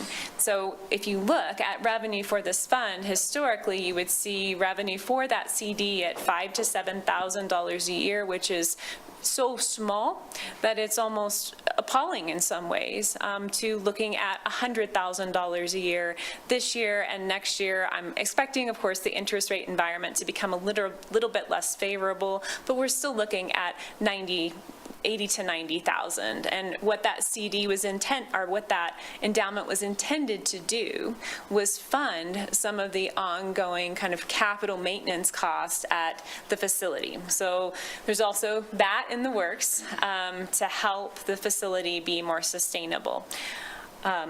But we are, one of the other things I wanted to point out this evening is the reason we were able to make this additional investment. I think there's three primary reasons for it. First, of course, as we talked about at our last work session, we've had the taxation of online sales be implemented, and so our sales and use tax revenue in the general fund is much healthier than it was pre-2020, which gives us additional resources.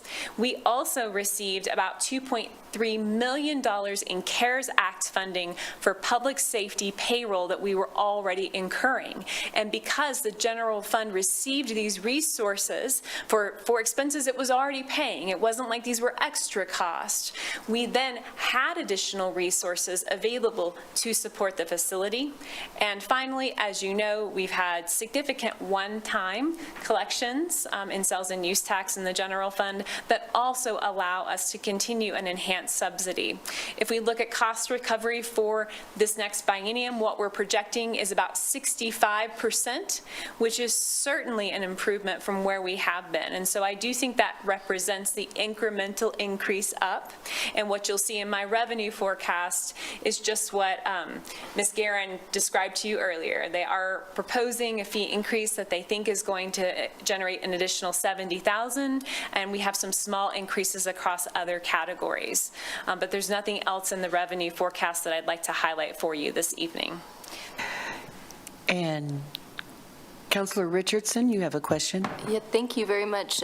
In terms of that endowment, are we adding to that regularly? Is that, and maybe you spoke on that, but I missed it, in order to try to build that up some, or are we putting those or addressing those initial upfront, expenses that we're trying to figure out? What's the balance of that, I guess? Vice Mayor, through you, we are not actively adding to that endowment. The amount of the principal in the endowment is the initial amount funded by the SPT tax, the amount that was defeased when the tax was fully collected, and some initial donor contributions that were collected specifically for that endowment. So at this time, that's the principal, and that's $2.35 million.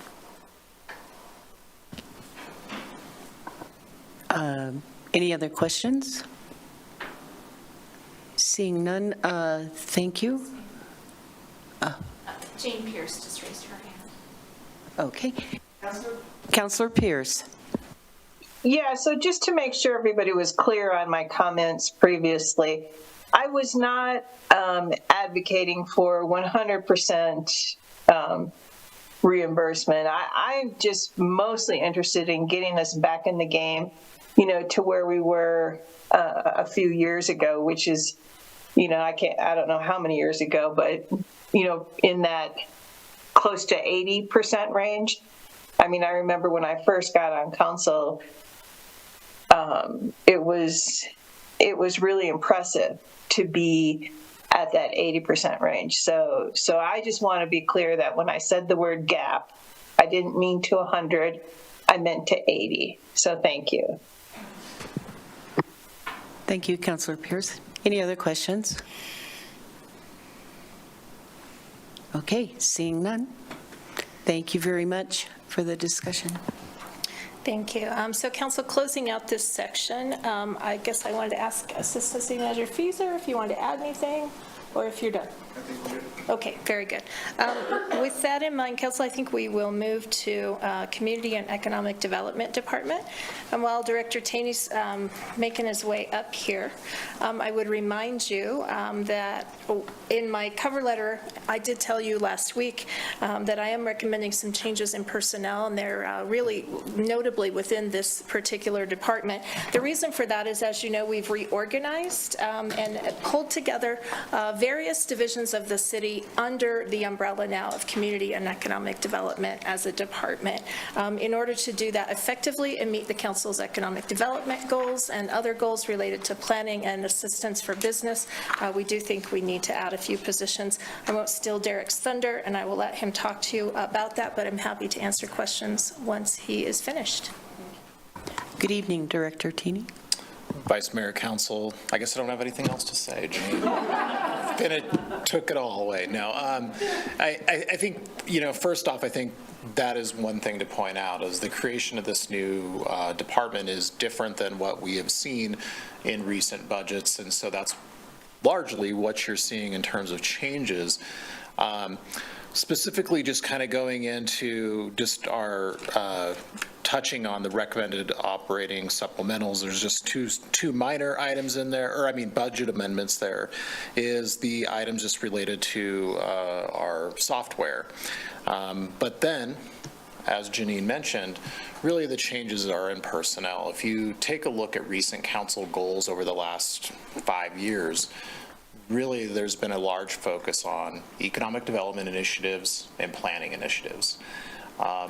Those simply have really put our community into a position of really needing someone focused on those initiatives so that we can accomplish the goals and try to actually get the things done that council wants to see done.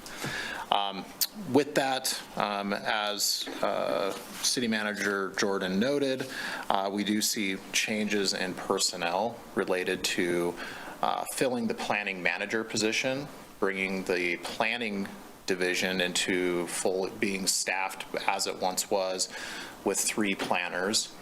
The reorganization of the director position, being myself, above not only the planning division, but our code administration division, which is our building department, which also includes the code enforcement, so junk, nuisances, snow removal, as well as all of our health, environmental health, so health inspections, restaurants, coordination of pools, tattoos, piercings, things like that. So with that, in the community and economic development, you'll see 2 personnel requests for administrative staff for myself, as well as to be used within the rest of the divisions that are included. Everything from helping with licensing to different types of tasks that will be needed related to directly to economic development initiatives that we may be working on, such as the North 4th Street project or similar projects. Really kind of, that really encompasses the main changes that we are going to see within the Community and Economic Development Department. I do want to kind of touch on some of the goals that you'll see within, and that's kind of starting on page 53. Like I mentioned, just as a reminder, we have planning and code administration. Under code administration, there's also our code enforcement as well as our environmental health. I'm going to speak to code administration first and planning.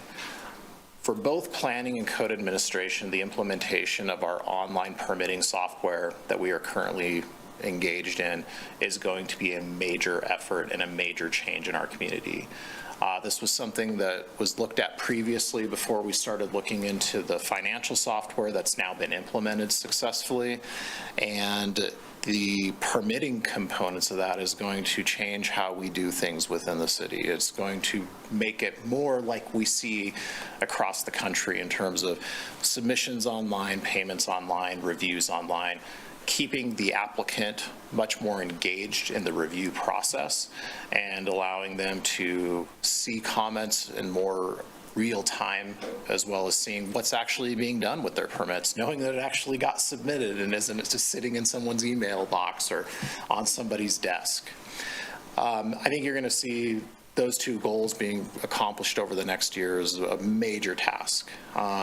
Kind of looking then into the building department, you'll see that within that department, we've seen some staffing changes, but now we are working on being fully staffed there, which would be a large improvement in just providing general good customer service. But also what we're seeing is some changes to really 2 years in on contractor licensing, which what I'm happy to report is we have more contractors licensed than we've ever had. So it's great news. Also in that department, the continuing of our health inspections. We are one of the few communities that do have our own health inspections being done. We use state licensing software. It's a really actually great program that we use to track all of that. We do many restaurant inspections because we do have many more restaurants than many other communities. Also because of our population and the amount of people that are coming in here, it is important that we have safe places to go eat and that we don't cause problems when we have a football game night or something. We also, through that group, is also, things like tattoos and pools. We coordinate that with our Parks and Rec department.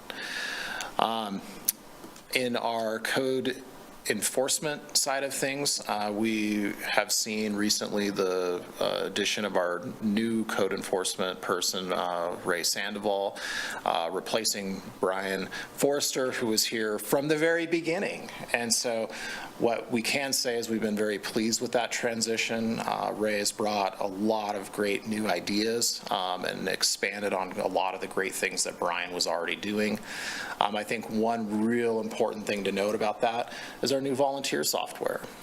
Ray, and through the code enforcement process, or through the code enforcement position, has really taken the lead along with Brennan in the city manager's office to kind of test drive that software.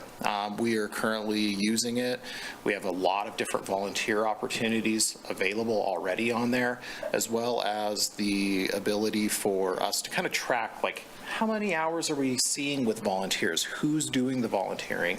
And just simple administrative tasks like signing the waiver, making sure that we're keeping people safe. So that's really what we're seeing kind of within those two areas. Within our code administration division related to goals, obviously housing is a large issue.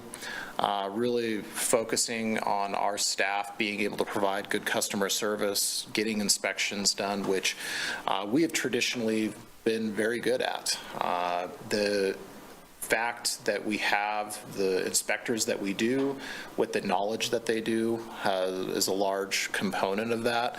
And so as we kind of look into the next year, I think we are going to be, one, implementing a new permitting software, which is going to take some time for probably our contractors and our developers to understand, but also allow us to maybe do some training exercises with them, which I think is going to be important, and just kind of keeping things run smoothly. Secondly, though, I think as we start to see that division mature as to how we can do things better within that organization, and how we can do things that maybe relate to some of our key initiatives like housing. And so I think that that'll be probably a large push and kind of related to some of those council goals that you all have. Then kind of jumping into some of the planning things that are going on. As I noted, within there, hiring in a planning manager to start focusing on some of the larger management tasks is going to be very important. Within planning, we initiated last year the adoption of the Casper Aquifer Protection Plan with the county, as well as the Laramie Area Growth Plan. Those were two major initiatives that kind of that finished up in last year. With both of those plans, there will be some coordinating with the county that's going to continue probably for many years, actually, as well as changes within our offices and within the city's regulatory mechanisms in terms of growth, or the Casper Aquifer Protection Area, which largely will be taken over probably by Jay Smith, but also with some coordinating from our offices. We're also seeing right now a lot of changes at the legislative level and state level related to planning. Everything from annexation to housing to zoning and so we're spending actually a lot more time than we ever kind of thought we would, trying to stay abreast of what's going on. Through those efforts, we do think that there are probably good things coming, but also we have to continue to pay attention to that so that we're prepared, especially probably related to housing and economic kind of development issues, broad economic development issues. Also, the North 4th Street project, I think, is going to be a large item that's going to come up hopefully in this next year. The RFP is out. We have already done interviews. We'll be doing another set of interviews in the coming weeks, with hopefully landing on a firm where we can then really begin negotiating how that property will develop and what that might mean for our community in terms of not only just redevelopment of the property and just kind of freshening it up, but also addressing some of those main goals of council related to housing, economic growth, commercial development, and the things that we want to see on that property.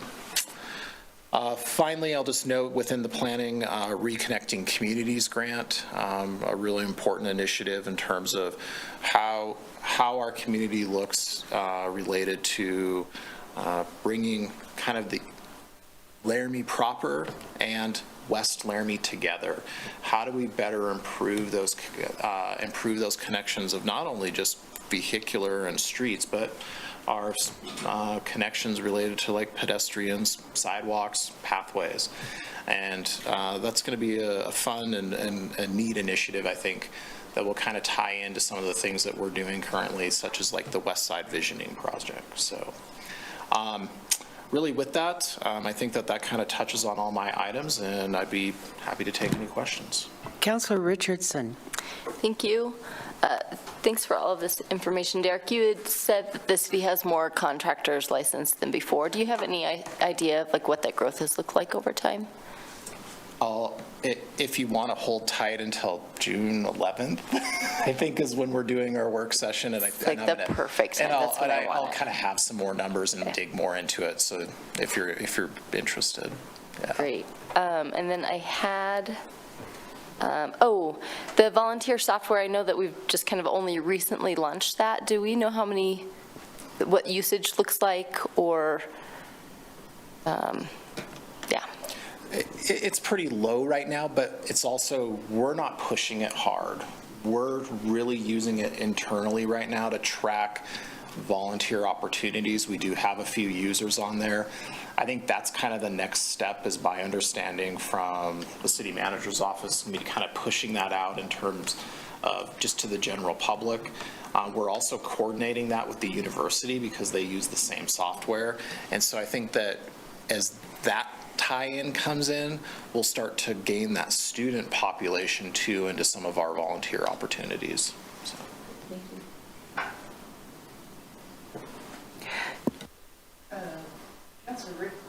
Councilor Richardson asked a couple of my questions. Regarding the software, so it seems like at this point in time, it's more of an internal learning how to work and to use it, et cetera. Will there be a time that you'll bring that to council in a work session so that we have a better idea in the boards and commissions that we're assigned to, how we might connect that software to the activities of those boards and commissions, how we can tie into that. To our volunteers. Just the volunteer software or the? Yes, the volunteer software, not the whole package that you're doing. I'm sorry, I apologize, Vice Mayor. I thought you were talking about the code and the permitting software, but in terms of.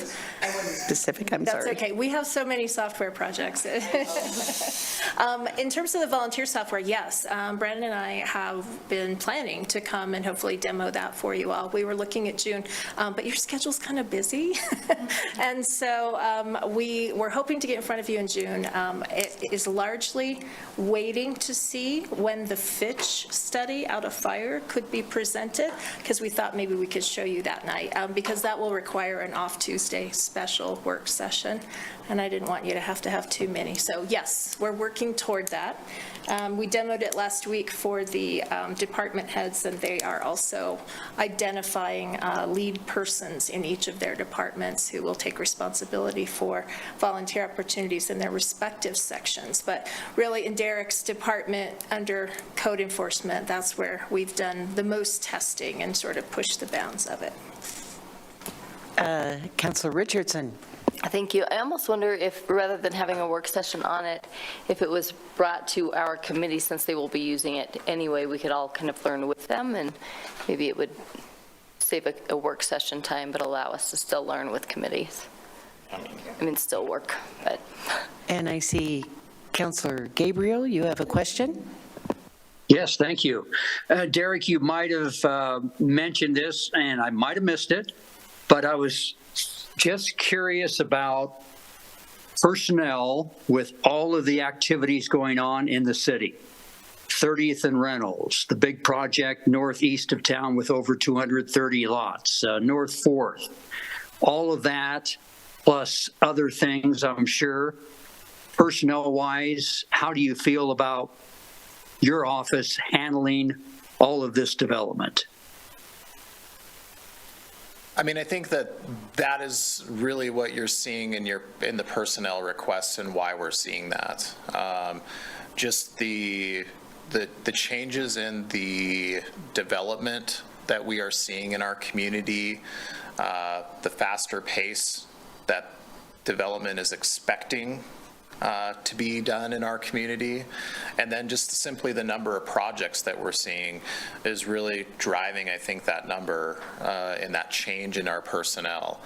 Additionally, what I would say is that some of the additional projects and the additional things that are happening in our community take a significant amount of staff time. The North 4th Street project, for instance, I think is a prime example. That's not a regular reoccurring thing. We don't have 20 North 4th Streets to work on once every year. However, to just toss that in along with other initiatives that you're planning on doing that you might even have scheduled, such as like our comp plan update, just simply take a lot more staff time. We are seeing large amounts of growth, large subdivisions. And I mean, I didn't even mention, we're not even talking about the huge university projects that are requiring, significant staff review. We have days set aside just for inspections on the dorm projects. That's not what we normally do. We don't set aside days to go do inspections. Usually people call us up, we do a couple inspections, an hour of an inspection, but we're having to routinely do that for a lot of projects that are happening in our community. And it's a very good thing. It's a thing I want to solve that problem versus the other side of the problem of not having enough to do, not knowing where things are going. And so I think that's really reflective of what we're trying to do, is continue to provide that customer service and that expectation that the community likes to see in terms of being responsive, reviewing permits and plans, getting back to people when they have questions about a big or small development project, all equally important. So, thank you. Councilor Pierce. Yeah, thank you, Vice Mayor Cumby. I just want to say I'm really supportive of the extra help you're going to be getting or soon to be getting. And I think your office is really vital to this community moving forward. So it's just a big shout out and a thank you from my perspective. And, you know, I guess that's it. Just thanks. And I think it's going to be good to get a few more bodies in working in that direction and with you guys over there. So thanks. Thanks.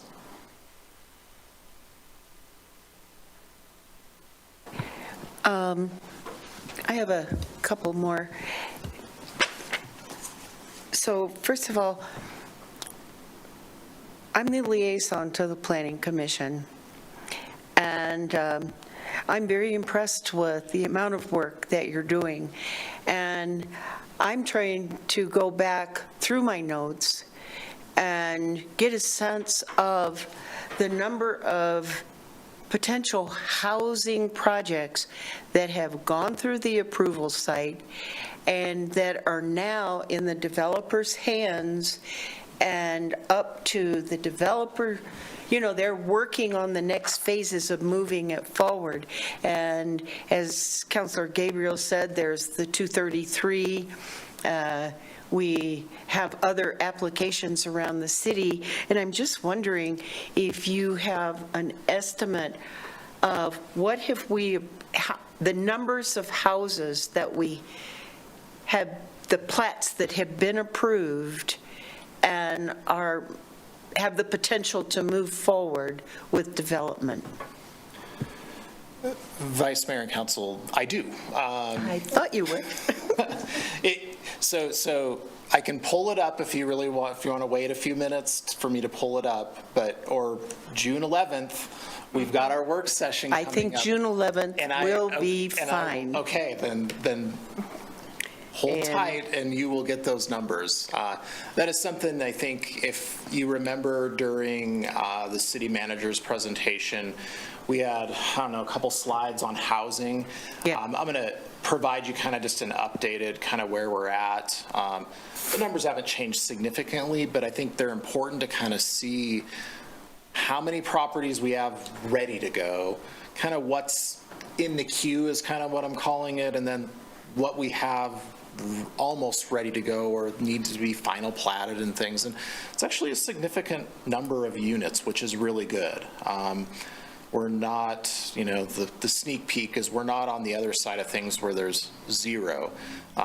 We're definitely seeing less ready to go house or ready to go lots right this moment, just because bought up over the winter, houses are already starting. We've had a kind of good spring, so we're seeing less, but we still have a lot available for developers to final plat and get on the market if they want. So it's good. Thank you, Director Tini, and I think that that's going to be very helpful, and it will help to answer a number of the questions that have been presented to council by the community, and it will help us to better answer the concerns that are proposed to us. And I'm just trying to remember, at that same time, you'll be discussing the increase in contractors, what it's come from, what it is at this point in time on the 11th? Yes, I'll have some information about just kind of like where contractor licensing are, how many like single family home building permits we've done this year, just things like that to try to just give you perspective as to our houses, like what's currently happening related to housing in Laramie. So. Thank you. This is going to be very helpful, I think. Yep. Any other questions? Seeing none, thank you.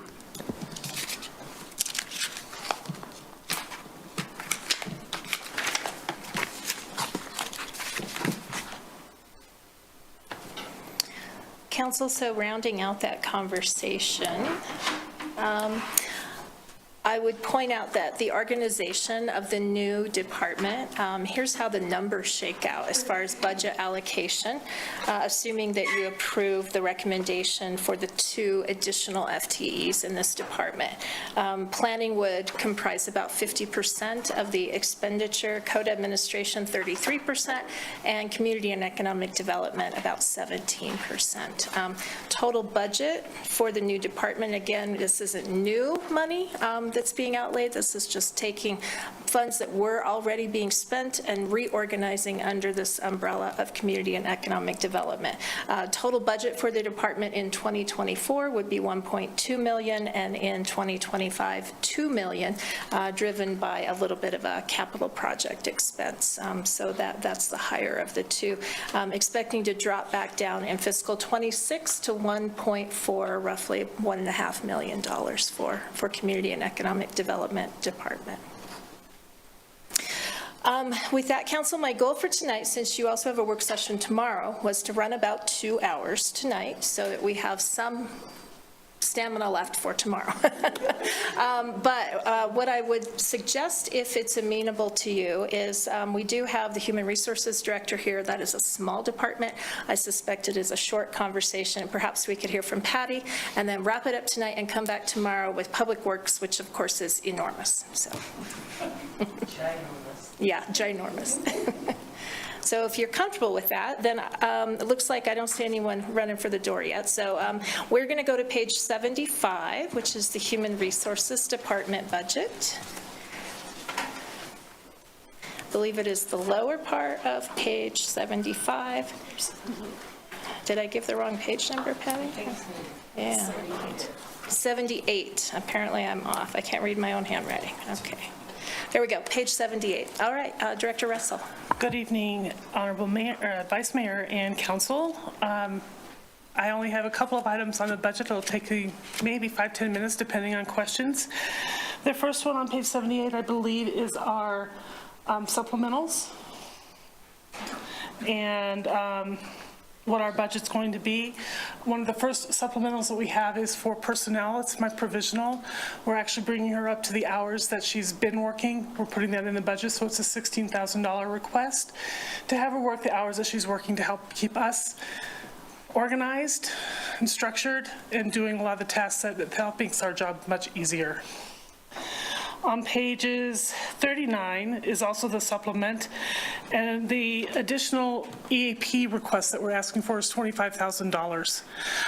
Right now, for fiscal year 23, which was this last year, or it was last year, we spent about $45,400 on our EAP. That was 251 visits, with an average cost of about $181 each visit. This year, we're already at $30,500, so it looks like we're going to come really close to what we spent last year. We've already had 210 visits, so we're looking to go over to about 266 to 275 visits per year at a little bit lower cost of $145.24 per visit. That'll be probably right around the $150, $160 mark at the end run. What we're looking for is to enhance our EAP program for our employees for next year and add an additional 2 visits with the approval of the Director of Human Resources based on certification from a physician that says they need more time. That would give them 7 free visits through the city, and if they're on a health insurance, they get 3 visits through our health insurance. So they could get up to 10 visits for EAP at in any given year for any family member. We felt that was important with everything that goes on within the city, within the U.S., with all the stress and everything that's happened since the pandemic. EAP has been very strongly utilized, and we think we want to keep that up to help our employees. We're working on marketing plan for our EAP. We're going to do quarterly emails to all employees, letting them know what's available to them and what they can do with those EAP visits. We're going to post posters in the different departments, kind of highlighting. I'm going to work with the management analyst, probably Owen, on what those posters are going to look like, because he has much more artistic creativity than I do. And we're also going to advertise the ability to use our blood vouchers through the city and through Cigna, our health insurance, because there are times that our vitamin levels, our D's and B's, and our cholesterol, everything can add to mental health problems. So if we can help get those in order, we can help get the health in order, their mental health in order too. Those are the only 2 requests I have through budget. Yes, ma'am. Councilor Richardson. Thank you. So you had said there would be 10 visits, but looking at the description, I might be reading it wrong, so just correct me. It looks like 8 that the individual has, after they've exhausted 5, and they're on city health insurance, they're eligible for 3 more? So as we talked with the leadership team last week, we thought about enhancing that to 2 extra visits that the city would cover, plus the 3 that Cigna covers. Perfect, thank you. Yeah. Thank you for that clarification. If I can add to that, Vice Mayor. City Manager. Thank you. Patty's absolutely correct. What I would point out, though, is after you all suggested we talk about it, we talked about it as a team. We landed on this decision. The thought is, though, that the budget request that is in front of you for the additional $25,000 would be sufficient to cover that. And so we're not asking for more money, but we are expanding the offerings in the program. If we're wrong in our estimate, it could be in year 2 that we're back with a minor adjustment to cover the additional 2 visits beyond the 5 that was originally recommended. We're just not sure what the utilization of that will be, because it'll all be depending on just need, I guess, that we can't quantify. So one of the things I've noticed is that their visits have gone from about $200 a visit to almost $150. We're hoping that that continues, because we're getting slightly more counselors in the area, and people are able to get into them, and they're not costing as much as they were before. So hopefully the $25,000 should cover most of that, if not all. Councilor Richardson. I know you said you're not sure what utilization will look like. Can you share with us what utilization has been thus far? So right now, the utilization, like I said, we've had 266 visits. We probably have, I would say, 30 to 40% of our staff who uses it at least for 1 visit. And that's, it might be a little bit lower than that, because children and wives, spouses can go on there as well. But it's still significant enough that, you know, like last week, we had 5 that came in. Councilor O'Doherty. I just want to thank you for that, and looking out for our employees' mental health, because I'm pretty sure this council, we all value our employees so much that we have such stellar staff, and so I'm glad for this opportunity to offer that to our employees. Thank you. Thank you. Well, I just want to say thank you very much. I really appreciate your proactive and preventive approach. And I think that if we can keep staff healthy in all areas of their life, mental health, physical health, et cetera, leisure time, that we have a better staff, a healthier staff. And I think our staff really have a heavy lift. And they deserve and need all the support that we can give them. And so I really appreciate that, and I appreciate you all working on this and the support. Thank you. Thank you. Anything else? Okay, so that will wrap up for tonight, Council. We'll be ready tomorrow night to go over Public Works. We'll also look at the enterprise activities under Public Works, so water, sewer, and sanitary sewer. And then we'll touch lightly on the other funds and general accounts, and we should be done with your budget work sessions. Do you mind if I mention the motion forms? No, please, yes. And Director Wade has an announcement. Director Wade. Thank you, Vice Mayor. I am about to send you an email with the motion forms for our special meeting on May the 22nd. That is 1 week and 1 day away, and if your weeks go like mine, it'll be like you snap your fingers and that time is here. And to make it a little more complicated so that we can have our packet prepared for you all, we actually need that information from you on May the 20th. So I'm going to send out that form to you this evening. We'll have our final work session tomorrow night. And if you need absolutely anything this week in terms of help preparing those motions, reach out to the city manager, myself, other directors, and we are happy to help you write language or find costs or whatever you may need. Thank you. So next, I'd like to open it for public comment on our agenda items. Is there any public comment? Seeing none, we will move on to City Council updates or comments. Councilor O'Doherty? No updates for me, thank you. Councilor Shumway? Thank you, Your Honor. Public Safety Commission met this past week, and there was a lengthy discussion regarding the bike net, et cetera, and all of the things that they're looking at. Other than that, I don't have any other groups that met. Thank you, Councilor Shumway. Councilor Pierce? Yeah, thank you, Vice Mayor. The Ranch Committee met last week, or the Ranch Commission, I should say, met last week, and we're moving forward with our plan for the future and suggestions that we'll be bringing to council. I don't know how soon, but maybe by the end of summer, certainly by fall. And then also the Laramie Urban Renewal Agency group met, and we had a presentation from Trey Sherwood. She wore two hats at that meeting and gave us an update on Main Street as well as her legislative perspective.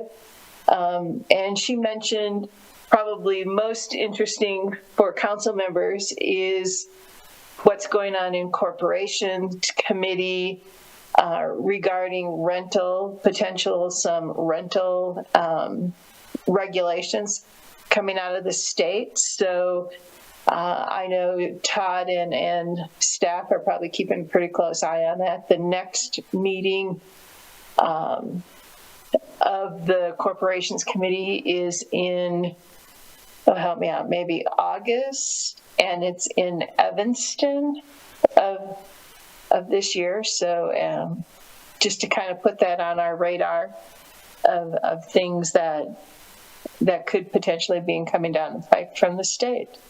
So that's it for me. Thank you. Councilor Gabriel?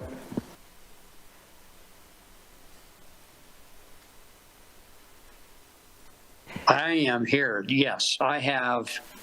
Well, I had an update, I guess. I attended the Railroad Depot Board meeting last Thursday, and they have lots of engagements lined up.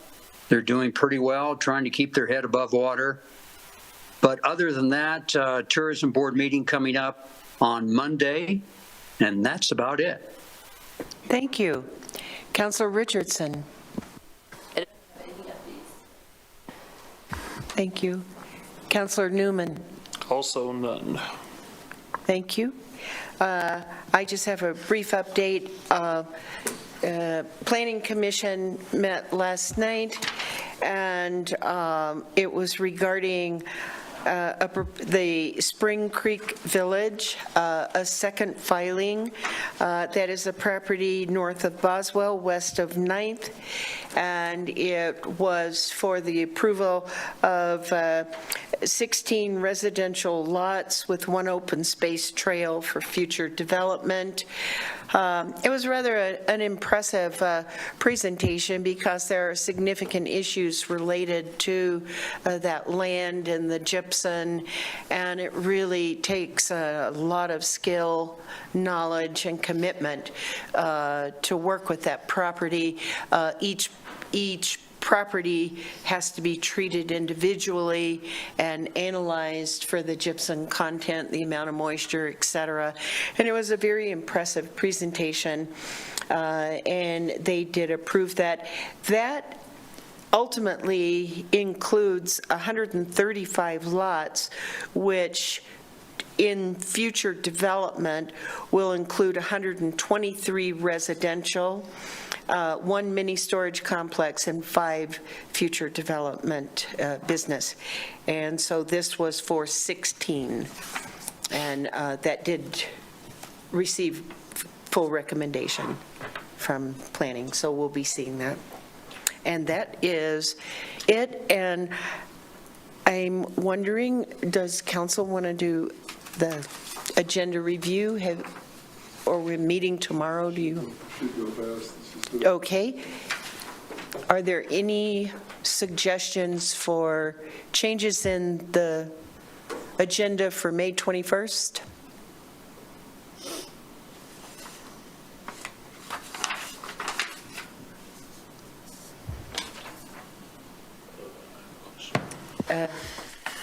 Councilor Newman? City Clerk, how many of the youth council have reached out to you on item 11? Do you know? In all fairness, I haven't reached out to them, but 0 have reached out to me. But I would be happy to follow up with them and see how many are planning to attend. I knew Maddie was, but there was talk like 3 or 4 of them were going to come. I was just curious is all. I don't have a problem with the agenda. Any other comments? Councilor Richardson. Thank you, Vice Mayor. I just would like a reminder on the WHAM resolutions. Those are ones that have been proposed that we are deciding whether we want to jump on board with or not, correct? Right. Okay, thank you. Also, Micah, let me just tell you, I'm on the credentials committee, so it may be that it falls to you to be the person that does resolutions. We'll see how that works, because I've never done credentials before. Okay.